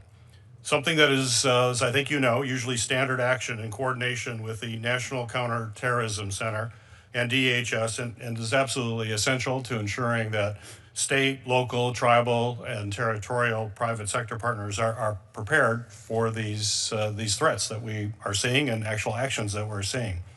So my question for you, Director Patel, just to confirm, has the FBI, in coordination with NCTC and DHS, issued a joint Homeland Threat Intelligence Bulletin to state, local, tribal, territorial, and private sector partners on the threats from Iran and its proxies as a result of this war? I know we have pushed out numerous PSAs, and I believe through the ODNI we have spoken collectively on the matter, but on the synagogue attack, the FBI directly coordinated with the synagogue 3 weeks before and provided training, which the synagogue themselves stated helped prevent the loss of No, I agree with that. Certainly, I have a question later, but that was a good thing, absolutely. But is there a coordinated bulletin going out to all the entities that I mentioned? We have not found that bulletin. We have not seen that. That has been prior practice for the FBI. I'm wondering why this is different this time. That's my question. So what I'm saying is we've sent out, the FBI sent out PSAs to all our state and local partners, and I'll check with ODNI, but we should have sent out a coordinated, collected message out on that front. Well, if you could forward that to me, because we have not seen that. So I'd appreciate that if that's Yes, the sir. case. If you could forward that to our office, I would appreciate it. Senator Peters, is a PSA the same thing that Senator Peters is asking about? Yes. Okay. Thanks. We'll see. I'm, as ranking member of Homeland Security and Government Affairs, Chairman Paul and I, working in a bipartisan way, Chairman Paul, have requested a committee briefing about these threats, about the threats related to what's happening as a result of the war in Iran. About a month and a half ago, we're still waiting to get that briefing from the FBI, and we're the Committee on Homeland Security in the U.S. Senate. Can I get a commitment from you that we will get that briefing as soon as possible? Absolutely. Good, thank you. Director Patel, for decades, the FBI, in partnership with the Cybersecurity and Infrastructure Security Agency, has played an absolutely critical role in helping both state and local election officials defend against threats to our election. The FBI briefed election officials on both physical as well as cyber threats. It's helped political parties and campaigns secure their communication systems. That has investigated foreign influence operations, and it's investigated threats against our election workers. And the work was bipartisan, it was technical, and it was trusted over those years. However, today, when we look at what the FBI is doing, it seems to be somewhat different. In January, the FBI seized more than 650 boxes of 2020 election materials from Fulton County, Georgia. In March, the FBI subpoenaed records from a 2020 election audit in Maricopa County, Arizona, an audit that itself actually reaffirmed President Biden's win. And in April, the Justice Department demanded that Wayne County, Michigan, the largest county in my state, turn over ballots from the 2024 election.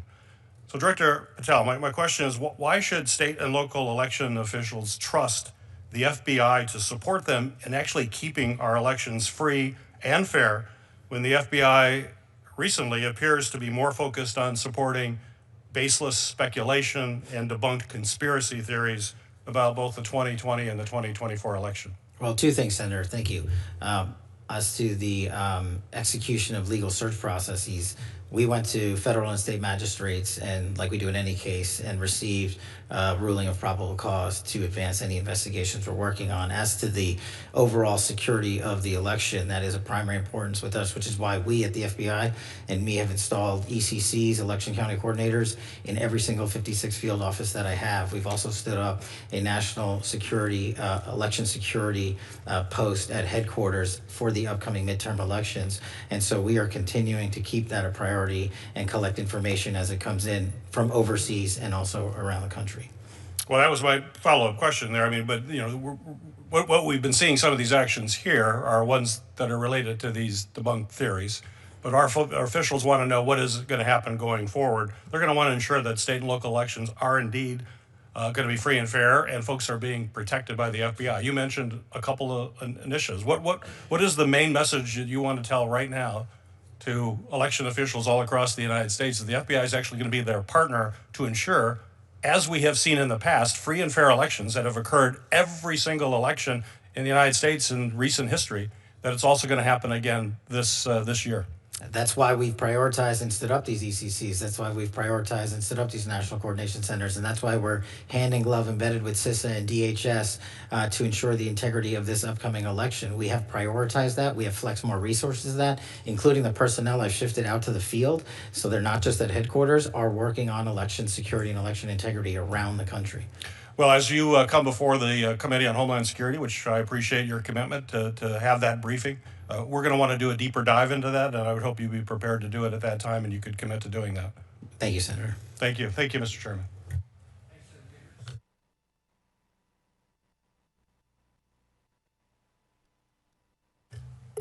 Thank you, Mr. Chairman. Thank you, directors, all of you, for your good work. I'm sure you have figured out by now that you're not going to be able to make some people in Washington, D.C. happy. I regret that. One of my colleagues talked, Director Patel, about you traveling too much. Is it important that you go out there and travel and talk to our line agents and try to maintain morale? That's one of the most important parts of the job. And if I can, when it comes to travel, I've actually traveled 1/3 less for personal holidays than my prior two predecessors combined, and I've taken half as many days off as my prior predecessors combined. Have you ever seen United States senators travel, including overseas? Frequently. You've seen that? Yeah. Yes, sir.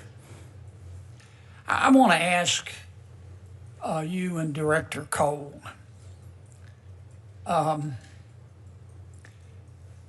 I see where the Department of Justice, presumably with your cooperation and good background work, just indicted a governor in Mexico for working with cartels to poison our people, which everybody's entitled to a defense and they're innocent until proven guilty. But I saw none of that in the prior administration trying to get serious. Tell me, I love the people in Mexico. They're just wonderful people. They're our neighbors. We buy a lot of their goods and they buy a lot of our goods. But help me understand why so many of the political leaders in Mexico cooperate so fully, well, strike that, tend to have very close ties with the drug cartels. Is it money? Is it power? Is it fear? And what do we do about it? I'll address it generally. The case is specifically the DEA's, Senator, but generally speaking, we've been able to retrieve 98 defendants from Mexico in the last year, which is, I think, triple the year before. So they're cooperating in ways that they haven't done before in the past. But I do see your point, and I agree that largely it's fear, Senator. These cartels have so much power, and you've seen them go down there and kidnap people, behead people, burn people.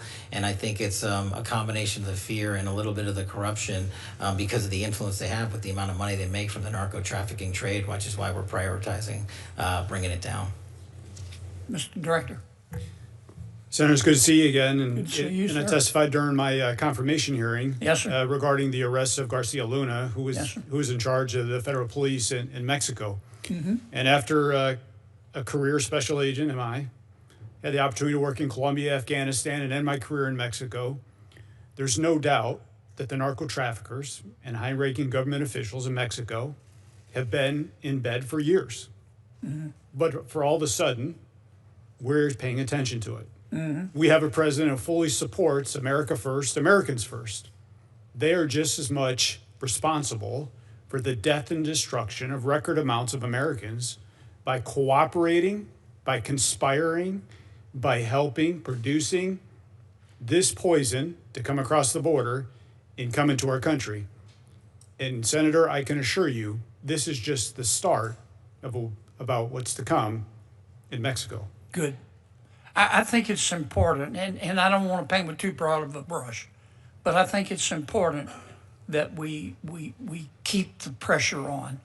And I appreciate the good work that both of your agencies have done and that the president has done.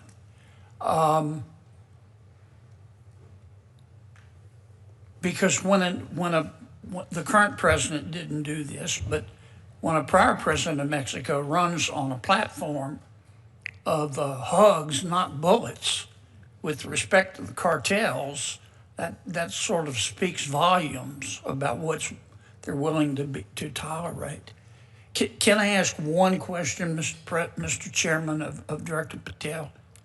Tell me why we shouldn't require warrants under Section 702 when our intelligence people access the records of American citizens. I think you're referring to the query process of U.S. persons under 702, Senator. Yes, sir. Because under Section 702 as it stands, the collection from 702 is already lawfully collected under federal statute of overseas individuals targeted by the intelligence communities. And just to clarify, 702 is run separately by the FBI, the NSA, the CIA. They have their own separate Right. 702 programs. So for us, in order to have the ability to defend the homeland appropriately, all we are doing when we run a query is we're asking that this selector popped, and we have no other information. So it would be factually and legally impossible to obtain probable cause because we just walk into a courtroom and say, we got this selector, it's connected with so-and-so lawfully collected information overseas. We can't tell you, Judge, anything else about it. They would say you don't have probable cause. And that's why the query system exists, to go in and see if they're actually connected to any terrorist activities or narcotics trafficking activities or otherwise. Thank you for your indulgence, Mr. Chairman. Senator Kennedy, thank you. Senator Murkowski. Thank you, Mr. Chairman. Gentlemen, thank you for being here today, your testimony. Last week, we recognized May 5th as a day to remember those who have gone murdered, missing, Indigenous persons. Unfortunately, in Alaska, this is something that we use some pretty strong words like epidemic and crisis. The Urban Indian Health Institute has reports on the numbers that are out there right now, and in Alaska, we've got 229 murdered, missing Indigenous persons, 80 murdered, 149 that are on the missing list. And the statistic that is always so troubling is that when women go missing, when women come up, are determined to have been murdered, 75% of them are Alaska Native women. I mean, the statistics are just shocking and deeply, deeply troubling. Alaska is the 4th highest state when it comes to murdered, missing indigenous women in the country. Obviously, we have a large indigenous population, but it is something where when you listen to the statements from so many Native women, that they feel unsafe in their home communities. They feel unsafe in their villages, and they feel probably most unsafe in the biggest village, which is Anchorage. We're working on trying to make some headway here in this space, but we really need to understand where the gaps are. And we talk a lot about the data gaps. And so I'm raising this with you, Director Patel, and asking for your support and that of your team. You have great folks in Alaska, but I would suggest that given we have a small population, big landmass, and a problem and statistics that just don't match up to our demographics, that we need some help. We've got good cooperation between all of our federal agencies, working with our tribal partners and with the state. But I would just ask your commitment today that if you haven't already trained a focus in this area, that you will commit to helping us in Alaska. Absolutely, Senator. That's why we launched Operation Steadfast Promise, which is the first ever of its kind year-long campaign for crimes on tribal lands across the country, to include Alaska. And I'm proud to tell you today that one of the biggest problems I was informed about over the last 14 months was communication gaps. Yep. And the FBI, for the first time ever, completed its pilot program on the Navajo Reservation down in Phoenix area with Starlink capabilities. And we are now going to be delivering to every SAC Starlink capabilities specifically and solely for communications on tribal lands to conduct and investigate tribal investigations. Well, I just might add that the communications is one thing amongst the law enforcement, but it's also communicating back to the families, Yes. the families that are so anxious. And this is where I think we have some real failures, if you will. And I'm stressing it with regards to Alaska, but it is Alaska Natives, but also American Indians, as you've pointed out there. So I appreciate your commitment on that level. I wanted to ask about your comment, Administrator Cole, when you were talking about the fentanyl that we're seeing coming from China into Canada and then coming back in. Vancouver is not too far away from where we're sitting over there in the Northwest.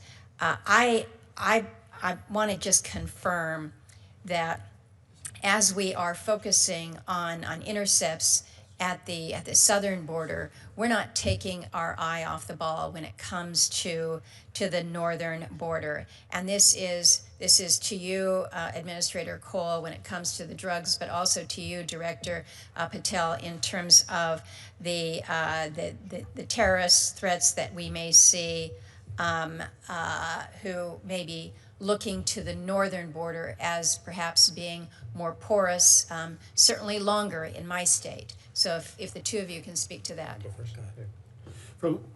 Senator, from a DEA perspective, we're keeping our eye on Canada. We're going to open 2 more offices in Canada, proposed for 27. But we will continue to do outreach. We'll continue to work with the tribal and the Native Americans when it comes to educating them, providing them the resources. But number 2, the tremendous working relationship we have with the U.S. Postal Service with intercepting packages that are leaving the states going into Alaska. For example, in April, we had a targeted enforcement where we got 10 kilos of fentanyl in multiple packages that were going into Alaska and 5 kilos of methamphetamine that were leaving domestically going into Alaska as well. So this is the importance of the holistic approach, opening more offices, but keeping our eye on this cause and effect that we see from the Mexican cartels now entering into Canada.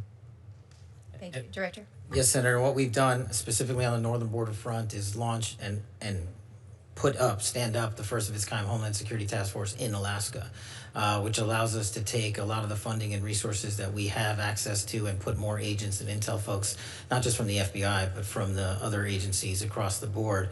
And what we've also focused on, at least at the FBI, is working with our Canadian partners on the production capabilities that the drug traffickers have moved up to the north of our border, and specifically fly into Alaska and also into mainland America on tribal lands. And we've had some success there working with our Canadian partners because the drug traffickers got smart with the securitization of the southern border and moved it up there. So we're tackling that with our CEAS partners. Thank you for not taking the ball off that. I have a question for Director Serralta regarding the federal detention facility in Alaska. We do not have a federal detention facility in our state, so all federal inmates either have to be housed at a state prison, or more often they're just sent out of state. And it has at considerable cost to our U.S. Marshals to transport these federal inmates. We have asked for a feasibility study to determine whether it's now time to do that. The last time that this was reviewed was over 20 years ago at Senator Stevens' request. I've got report language in a past appropriations bill about a new study, but quite honestly, the response that we received from the department has been pretty lacking in detail, and so I would ask you, Director, if you'd be willing to take a look at this and have a conversation with us about the need in the state of Alaska. Senator, thank you for your question. The answer to your question is yes. I'm willing to look at anything that will facilitate the processing of prisoners in a safe manner. However, I have to notate that we use about 80% of our jails are state and locals. That's throughout the nation, so it's not uncommon. However, there is perhaps a Bureau of Prison prison project that may work well in Alaska, but I would have to see what. I'd look forward to a conversation with you about it. We unfortunately don't have anything that comes cheap when it comes to taking care of our federal inmates, whether it's on the state side or shipping them out. And so it is a cost matter, but it also is a great burden on our U.S. Marshals. It and sure I is. appreciate the good Thank work you. that you do. Thank you, Mr. Chairman. Thank you, Senator Murkowski. Senator Van Hollen and I are going to just have a couple of wrap-up questions, and then we'll conclude the hearing, and I'll turn to Senator Van Hollen. Thank you, Mr. Chairman. So, Director Patel, I've been listening carefully to your responses to some of my colleagues, and I want to start with a question that Senator Coons asked you that relates to this article where the headline is Kash Patel's latest firings ousted agents with expertise in Iran. The article says that these individuals were fired for their role in the classified documents investigations of Donald Trump. First of all, is that true? The article, just like all the other articles you cited, is false, and there's ongoing litigation, so I can't address it. Okay. You did answer Senator Coons, and I understood your answer to be that the people that were fired, that none of them were part of the group that had Iran expertise. Is that your answer? No, he asked if they were Iran experts. I said they were not. Were the group fired, did it include people who were Iran experts? No. Did it include people who were involved in counter-espionage activities with respect to Iran? I don't have the list in front of me. So you don't know whether or not you fired people with counter-espionage experience with respect to Iran? You don't know the answer to that question? I terminated anyone and everyone that weaponized law enforcement. I see. So it was related, obviously, to the classified documents case. So that's not what I said. Well, Director Patel, I understood you to say in response to Senator Murray that you've not redirected FBI resources toward the immigration enforcement effort. That's not what I said. Okay. Have you redirected resources away from your core FBI responsibilities toward the mass deportation effort? No one at the FBI has been permanently reassigned on the immigration front, and when we pull the numbers, the FBI's overall operational field expenditures surged periodically for immigration enforcement activities, including the arrest of 2,000 people with direct ties to foreign terrorist organizations, was 2.4%. So, okay, so the key word there, I guess, was permanently. You have not permanently reassigned. Is that what you reassigned temporarily? Surges, yes, sir. Okay. Have you had a chance to listen to or read about Brian Driscoll's statements about what you said to him and the reasons for his firing? No, I have not, sir. So let me just say this, Mr. Director.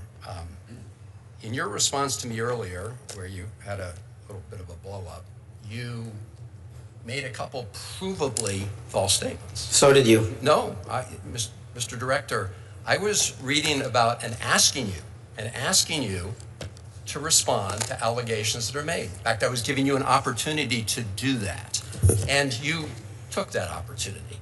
But in the process, you made these provably false statements that I know are sort of like urban legend in right-wing media about margaritas in El Salvador, which is provably false. And so coming from the mouth of an FBI director to make provably false statements in a hearing like this is extremely troubling. And it leads me to ask whether or not the other things you've been saying are false statements. And so because that's a provably false statement. You made a couple others that are provably false. And this is from the mouth of the FBI director. The only one that made false statements is you. My final question to you, Mr. Director, is do you know that it is a crime to lie to Congress? Do you know that? That's my last question. I have not lied to Congress. I didn't ask you that. Lied to Congress is you. Do you? I'm not testifying here, sir, and I don't lie. Maybe the next time you run up a $7,000 bar tab, we can talk about it. Well, see, there you go, lying again. You suggested in the FEC report. I'll post it right now. You suggested it was public. It wasn't public money, as you know. That was for a 50-member staff party. So it was a $7,000 bar tab. Mr. Patel, I'm glad. Let me just say in closing, Mr. Chairman, two things. I'm glad that you have agreed to take the test regarding, whether you have alcohol problems. I'm glad you agreed with me to do that. You still haven't answered my final question. Do you know, Mr. Director, that it is a crime to lie to Congress? Do you know that? I do not lie to Congress. I didn't ask you that. And you're insinuating that I am. I asked you whether you know. You want to correct your time in this session where you got steamrolled by the facts, so you can have a Twitter narrative. So you can go raise more money and spend more money on $7,000 bar tabs. Just let the record show, I'm not going to give Mr. it Chairman. to you. The director of the FBI apparently does not want to answer the question about whether or not it's a crime to lie to Congress, and I find that extremely troubling. I find it troubling that you lie to the American people every day. You are a disgrace, Mr. Director. Not nearly as big as the fact that you can't answer that question, I will. That concludes my questioning, Mr. Chairman. But I'm obviously very troubled. Question for the Director of ATF, Director Cekada. I want to talk just a minute about NIBIN.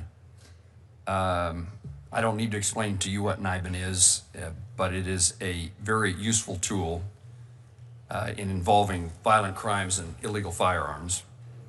While I strongly support the Second Amendment and the right of law-abiding citizens to own guns and carry guns, I also believe that the responsibility we have with law enforcement is to make certain you have the tools to target violent criminals who use firearms to terrorize communities. Your budget requests a program increase of $7.8 million to support NIBIN. I wanted to give you the opportunity for me to hear the reason for that increase and how that tool will be helpful to law enforcement officials in my home state of Kansas. Good afternoon, Senator. Thank you again for your question and your support of ATF, in particular with the crime gun intelligence services that we provide to our state and local partners. NIBIN is one of the three legs to the stool of crime gun intelligence, and probably one of the most important. Our correlation review specialists are housed in two facilities, one in Huntsville, Alabama, and one in Wichita. They review approximately 3,000 images per day that are received from our state and local partners. Those images are fired cartridge casings that are recovered in crime scenes from across the country.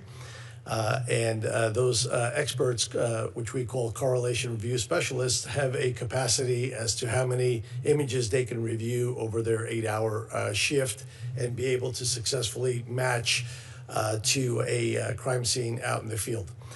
We currently run 2 shifts, about 16 hours a day in both of those facilities, and we service approximately 12,000 police departments around the country. We have a pending backlog of about 30 police departments that are waiting to be added to NIBIN, and many more that are seeking support in acquiring a brass tracks machine, which is the actual machine that takes the images of either the fired cartridge casing or a test fired casing on a firearm we would recover from a crime scene. The capacity is pretty much capped right now. And we have a number of issues we're dealing with. In 2027, about 226 brass tracks machines go end of life around the country for our state and local partners. Those partners do not have a budget to replace those machines, which would mean that the critical services we provide and the way those departments are interdependent on one another to share that intelligence, because often shooters come to one city, commit a shooting with their firearm, but live in another city and use those firearms in those other cities. We actually develop quite often the leads from the adjoining city. So it's critical for us to have the money to keep on modernizing the system and to be able to take on the additional capacity that our state and local partners require ATF to be able to handle as we continue to tackle this problem of violent crime attributed to violent felons around the country. And that's the purpose of the $7-point-something million. A portion of it, yes, sir. Okay. And it used to be, let me understand about this. Do you provide the necessary device for local law enforcement to make that finding that they then forward to the NIBIN Center? So that the device is called the brass tracks machine. The brass tracks machine? Yes, sir. And you provide that to local law enforcement? We in the past have purchased it for the local police department at a cost of approximately $300,000 per machine, $200,000 for the machine, plus about $100,000 for 5 years of service. And the widespread use of that machine is hugely important to the success of the overall mission of identifying and correlating. That's correct. If you don't have the ability to input the information, then the system is less valuable. That's correct. It's if I was to compare it to AFIS on the fingerprint side, the more fingerprints you have in the system, the more likely you will come back with a successful match. Director Patel, let me ask you about what should I be worrying about? Kansas City is one of the host cities for the World Cup, a significant presence, and we've had, with your help, we've had a hearing in this subcommittee along with the Senator Britt's subcommittee on Homeland Security, looking at the security issues for places across the country associated with the World Cup. I wasn't able to ask you this question at the time, but just what are your worries and what should I be worrying about in trying to help Kansas City and other communities have the necessary safety and security for the people who attend? For Kansas City, for any host cities, for any base camp cities, it's the same message. Our best partners are our state and local partners, and are providing the training that we do for our counter UAS program to our host cities and our base camp cities is critical to that, but also deploying during the World Cup events to all the major cities across the country, including our SABTs, our bomb technicians, and our evidence response techs. We are prepared and already put out a program to surge to those cities ahead of time and during the World Cup staging events. We've also completed or will complete 300,000 background checks for individuals coming associated with the FIFA World Cup. So we run them against our background holdings along with the other federal law enforcement partners agencies, and then we push that back out to the field. But the best thing that the communities can do, because the communities are the best partners for the FBI, is the communities and the state and locals online can help us monitor. can help send tips to the FBI, can do it at NTOC, can do it at CGIS because of the AI capabilities that we've implemented there. And we're allowed to triage that data near live time and send it back to the community and the state and local and say, hey, this individual's a threat, or this individual's talking to someone that's a threat. It's the biggest ask I have of the United States during the World Cup or any major sporting event. We had the Olympics in Milan, we had two F1 races, the Super Bowl, and the Club World Cup last summer, and we had zero major security incidents. We've learned from each and every one of those with our international partners and our state and federal partners, and we're well prepared for the upcoming World Cup across America, which is going to have 3 million people come visit, both Canada and America and also Mexico. But the state and locals focusing on online threats for me and providing that information would be critical. And that's a capability of sharing that information that they wouldn't have had in the absence of the attention that's being provided now due to the World Cup. Absolutely, and also data on the sidelines, as I said earlier, might as well not be collected. So that's why we took the AI tools for the first time ever and applied them against triaging that data that comes in on the NTOC, our tip lines, and in our criminal justice information systems. We're able to go through all of that, including foreign language, and triage that, and foreign social media posts, and triage that. And we did so in North Carolina, just to give you one example, and prevented a school shooting. If we had just left it to human capital, we would have missed it. Got it. Administrator Cole, I've had the opportunity to see DEA Air Wings, the aviation department, in a couple of locations across the country. I wanted to give you a moment to speak toward the current state of the DEA's aviation fleet, modernization or recapitalization needs the agency is facing. We've tried to pay some attention toward recapitalizing the DEA and other law enforcement agencies' air fleet, but I can't imagine that we're any place close to where it ought to be. No, sir, we aren't, but thank you for your continued support of DEA Aviation. We recently sold one of our Challenger jets. We're going to use those proceeds back to buy another King Air. The King Air is the workhorse of our agency, not only domestically but internationally. It's been our workhorse in Colombia and soon to be going back to Mexico. So it's much needed. We will continue to streamline our efforts, continue to enforce the importance of aviation, especially with surveillance. But it's a force protector for our men and women that are on the ground every single day as well. So thank you for your support. And how does the budget request address that issue of recapitalization? The budget address will help with the purchase of the new aircraft, but it'll also allow us to ensure that our aviation fleet is always modern, safe, and very efficient. Let me turn again to you, though, Administrator Cole. Southwest Kansas sits in a major trafficking corridor, face, in my view, unique challenges tied to narcotics trafficking, specifically the movement of fentanyl and this is the second time I haven't been able to say words. Methamphetamines, thank you. Through rural communities that do not have the same local law enforcement resources as large cities do. The DEA has been willing to establish a position in Garden City, and I appreciate that. Would you speak to what additional steps the DEA is taking to incentivize agents to locate in a place like Garden City, which to me is a very fine place, but is rural, and it's considered a small town by many, but one of the largest that I represent. And tell me about what you need in regard to incentives for relocation or otherwise. Well, thank you for that. And as a career special agent, my first assignment was McAlester, Oklahoma. 3 agents for 30 counties. So I know the importance of making sure that DEA is present in those rural counties. I'm committed to staffing the Garden City office. I'm going to personally pay attention to it. We're going to get you somebody there because it's the #1 priority, our connectivity to our state, local, and tribal partners to #1, address the fentanyl epidemic that's ravaging through our states, but also to increase the capacity when it comes to sharing intelligence that allows the state and locals to do their jobs. Do you have incentive capability to incent someone to locate in a particular location, large or small? Yes, sir, we do. Director Patel, I want to ask you to speak about the current threat environment in regard to religious and specifically Jewish communities in the United States, the status of the October 7th task force, and what steps the FBI is taking to coordinate with local law enforcement in regard to religious institutions. So we have focused heavily on those religious motivated acts of violence.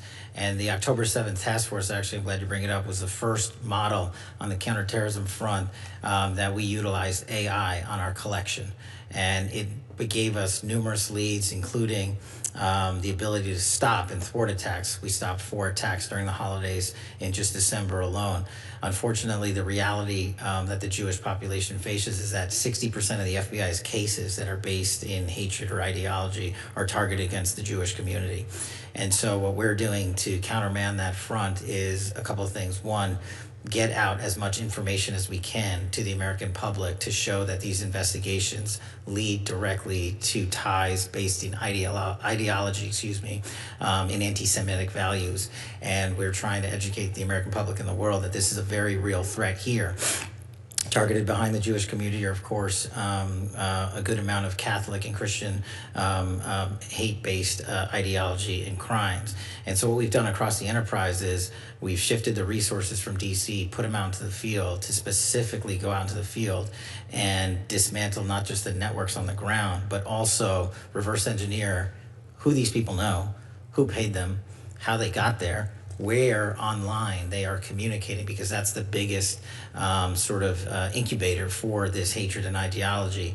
And what we're trying to do with our SACs in the field is have engagements like we did with the synagogue in Michigan and elsewhere ahead of time and train the local communities based on the fact-based investigations we're conducting across the country so they can prevent, like they did in Michigan, a mass attack. Senator Peters' question and your response in particular caught my attention, which suggested that there was knowledge and information in advance, and so there was capabilities of prevention or reduction in the outcome, the nature of the outcome.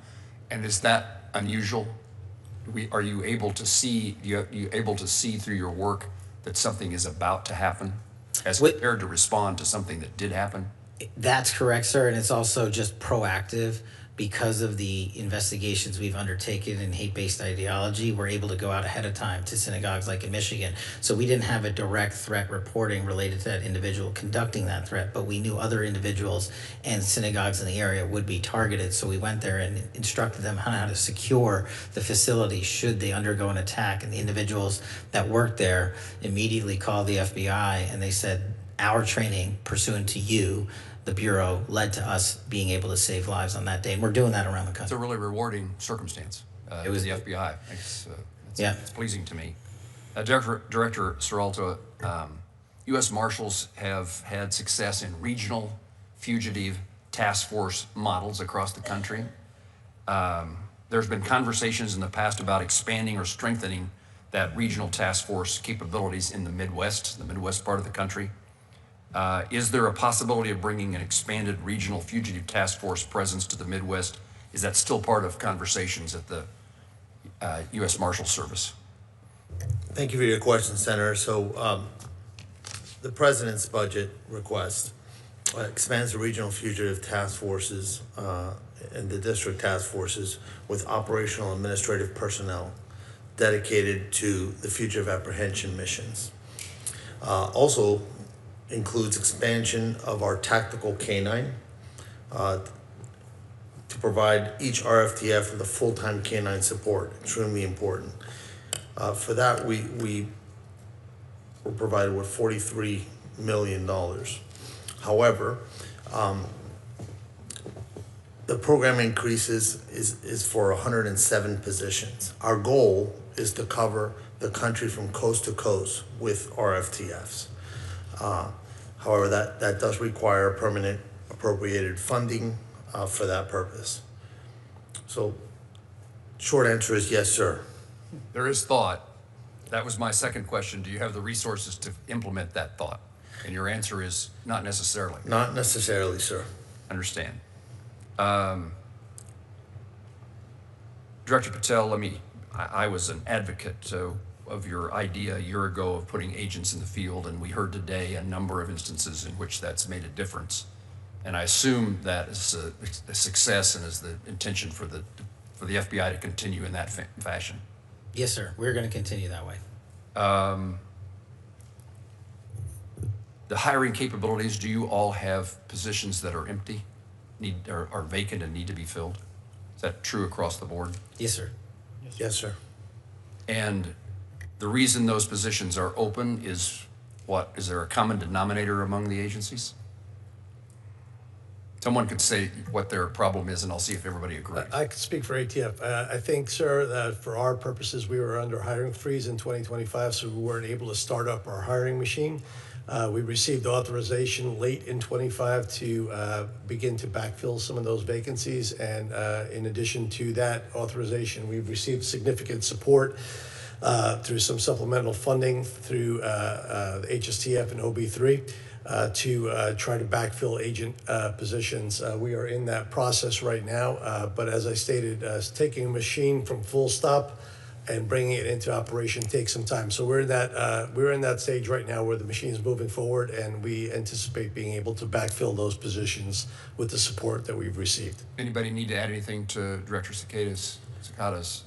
Senator, I'd like to add to that for the Marshal Service, our HR department actually has a very archaic software program for human resource management. So we're upgrading that system as we speak, thanks to the help from DOJ and OMB. And I believe we're going to be able to get over that hurdle. Okay. And Director Patel talked about the training of local law enforcement, the FBI Academy, and its value and the demand for those services. I know the FBI has their own training facility. We ought to figure out how we can train more local law enforcement officials. I've seen and had conversations with local law enforcement officers as well as their superiors who are so pleased by the training they've received, and it's a professional change in their lives, having had that experience. Is once you find someone to fill a position, is training an issue to get them on board and at work? I think there's two pieces to that. The National Academy to train our state and locals, for whatever reason, they had capped it before I got there, and everybody across the country wanted more slots. So I'm putting 200 more police officers through our National Academy here, 50 more per class. That problem you're apparently solving, right? Yeah, that one we've solved. On the BFTC side of the house for the special agents, what our lag was there was essentially 100 days once you submit a piece of paper, your application, to say I would like to come do this, and for them to just receive an interview. So we eliminated the lag time. So we took off almost 4 months of lag time. And because of that, our BFT classes have started going up. And so our recruiting has also been heavily invested in to recruit around the country. And so we're filling the billets. And as soon as you graduate BFTC, you go immediately to your field office assignment. There's no, literally the day after graduation, you report for duty. Let me ask the other agencies, if you're successful in recruiting, do you have the capacity then to train and put that new agent in the field at work? Senator, from DEA perspective, since we're back to global enforcement, we have no shortage of applicants, and we have space. We have our own academy next to the FBI Academy at Quantico. So we've been running significant classes through the academy. Okay. Yes, sir. U.S. Marshals and ATF? From the Marshal Service perspective, we use FLETC. They have accommodated an increase in classes to date, and we have a great working relationship, but would explore other methods if they're available. Okay. And the same for us, sir. We also have our agents go through FLETC, and FLETC has accommodated us by providing double the number of classes that we are normally slated for 27. Thank you. Only other comment I'd make, and then we'll close the hearing, is the Homeland Security task forces that we were accustomed to OCDEF prior to that. Now we have HSTFs. We're working, and if there's ways that we can be of help, maybe that's the way for me to say it. Homeland Security needs to make reimbursements to the various agencies, and so we're working to make sure that that happens in a timely fashion. I would guess DHS, because of a number of reasons, is administrative challenges in the last few months, maybe is slow in accomplishing that, but we recognize the money that needs to be transferred to get to the agencies to participate in the joint efforts. That makes sense. Am I missing something? Okay. Yes, sir. I'm not going to ask that question this time. If there's no further questions, senators may submit additional records for the subcommittee's official hearing record. We request the director and administrator's response within 30 days. Subcommittee stands in recess, subject to call of the chair.